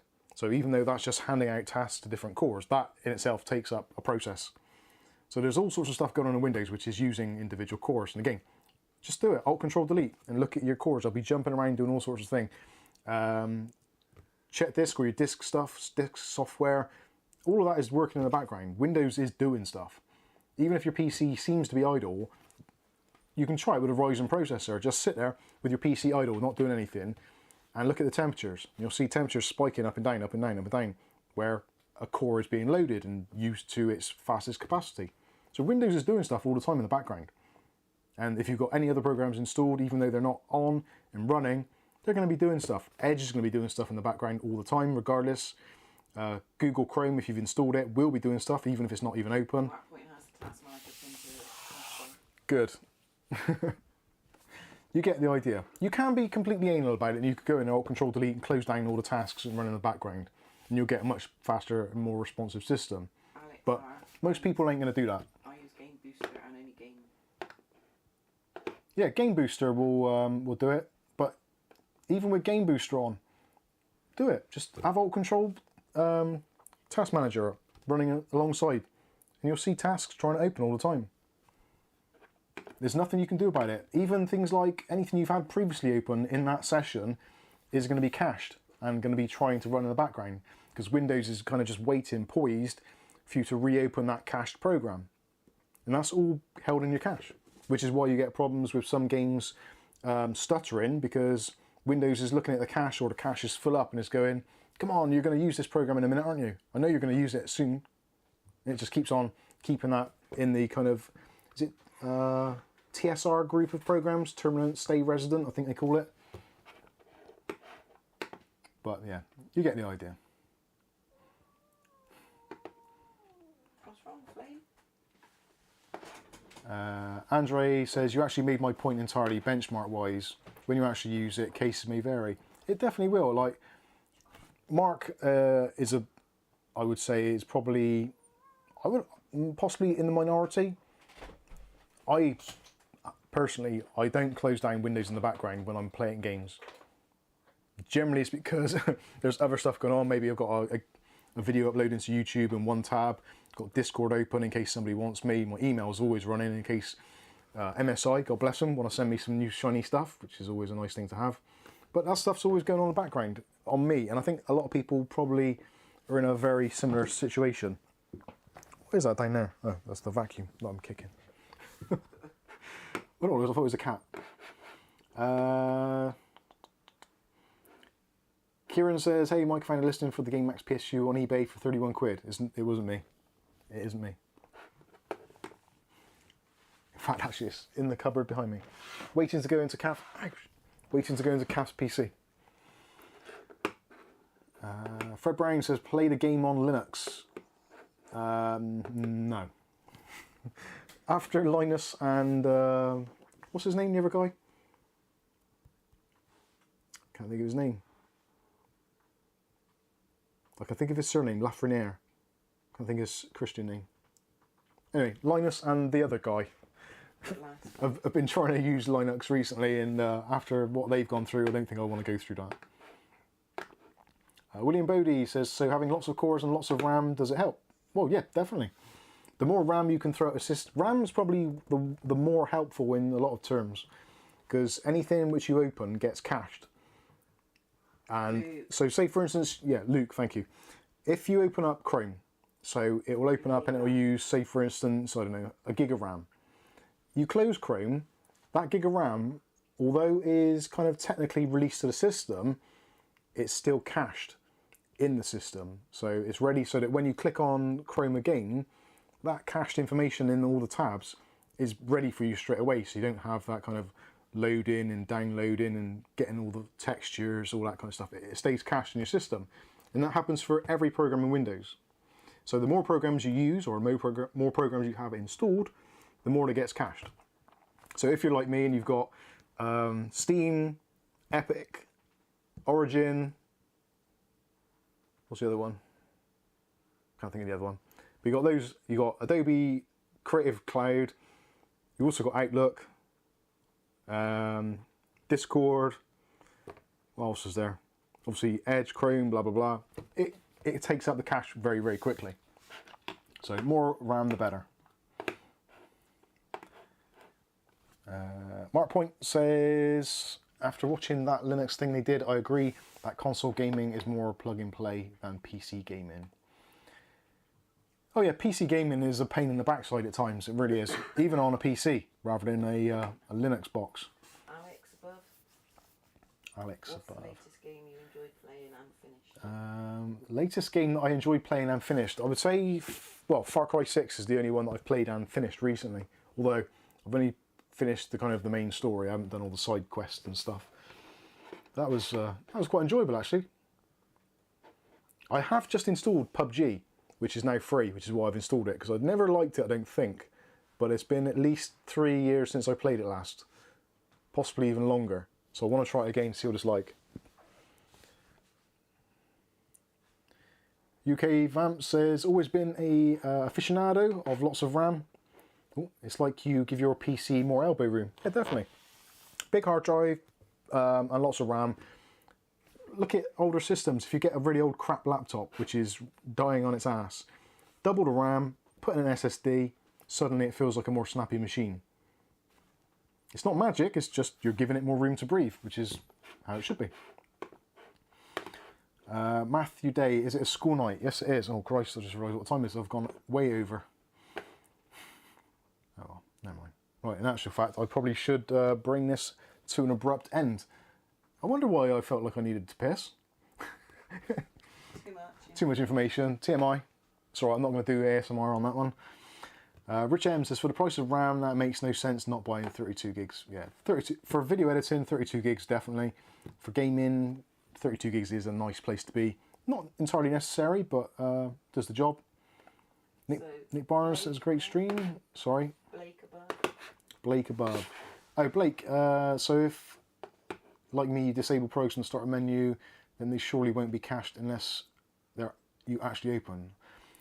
Yeah, if they're disabled from startup, in theory, it won't cache them because there's no real information to cache unless it's actually running. It may be running as a TSR, which is, again, terminate, stay resident.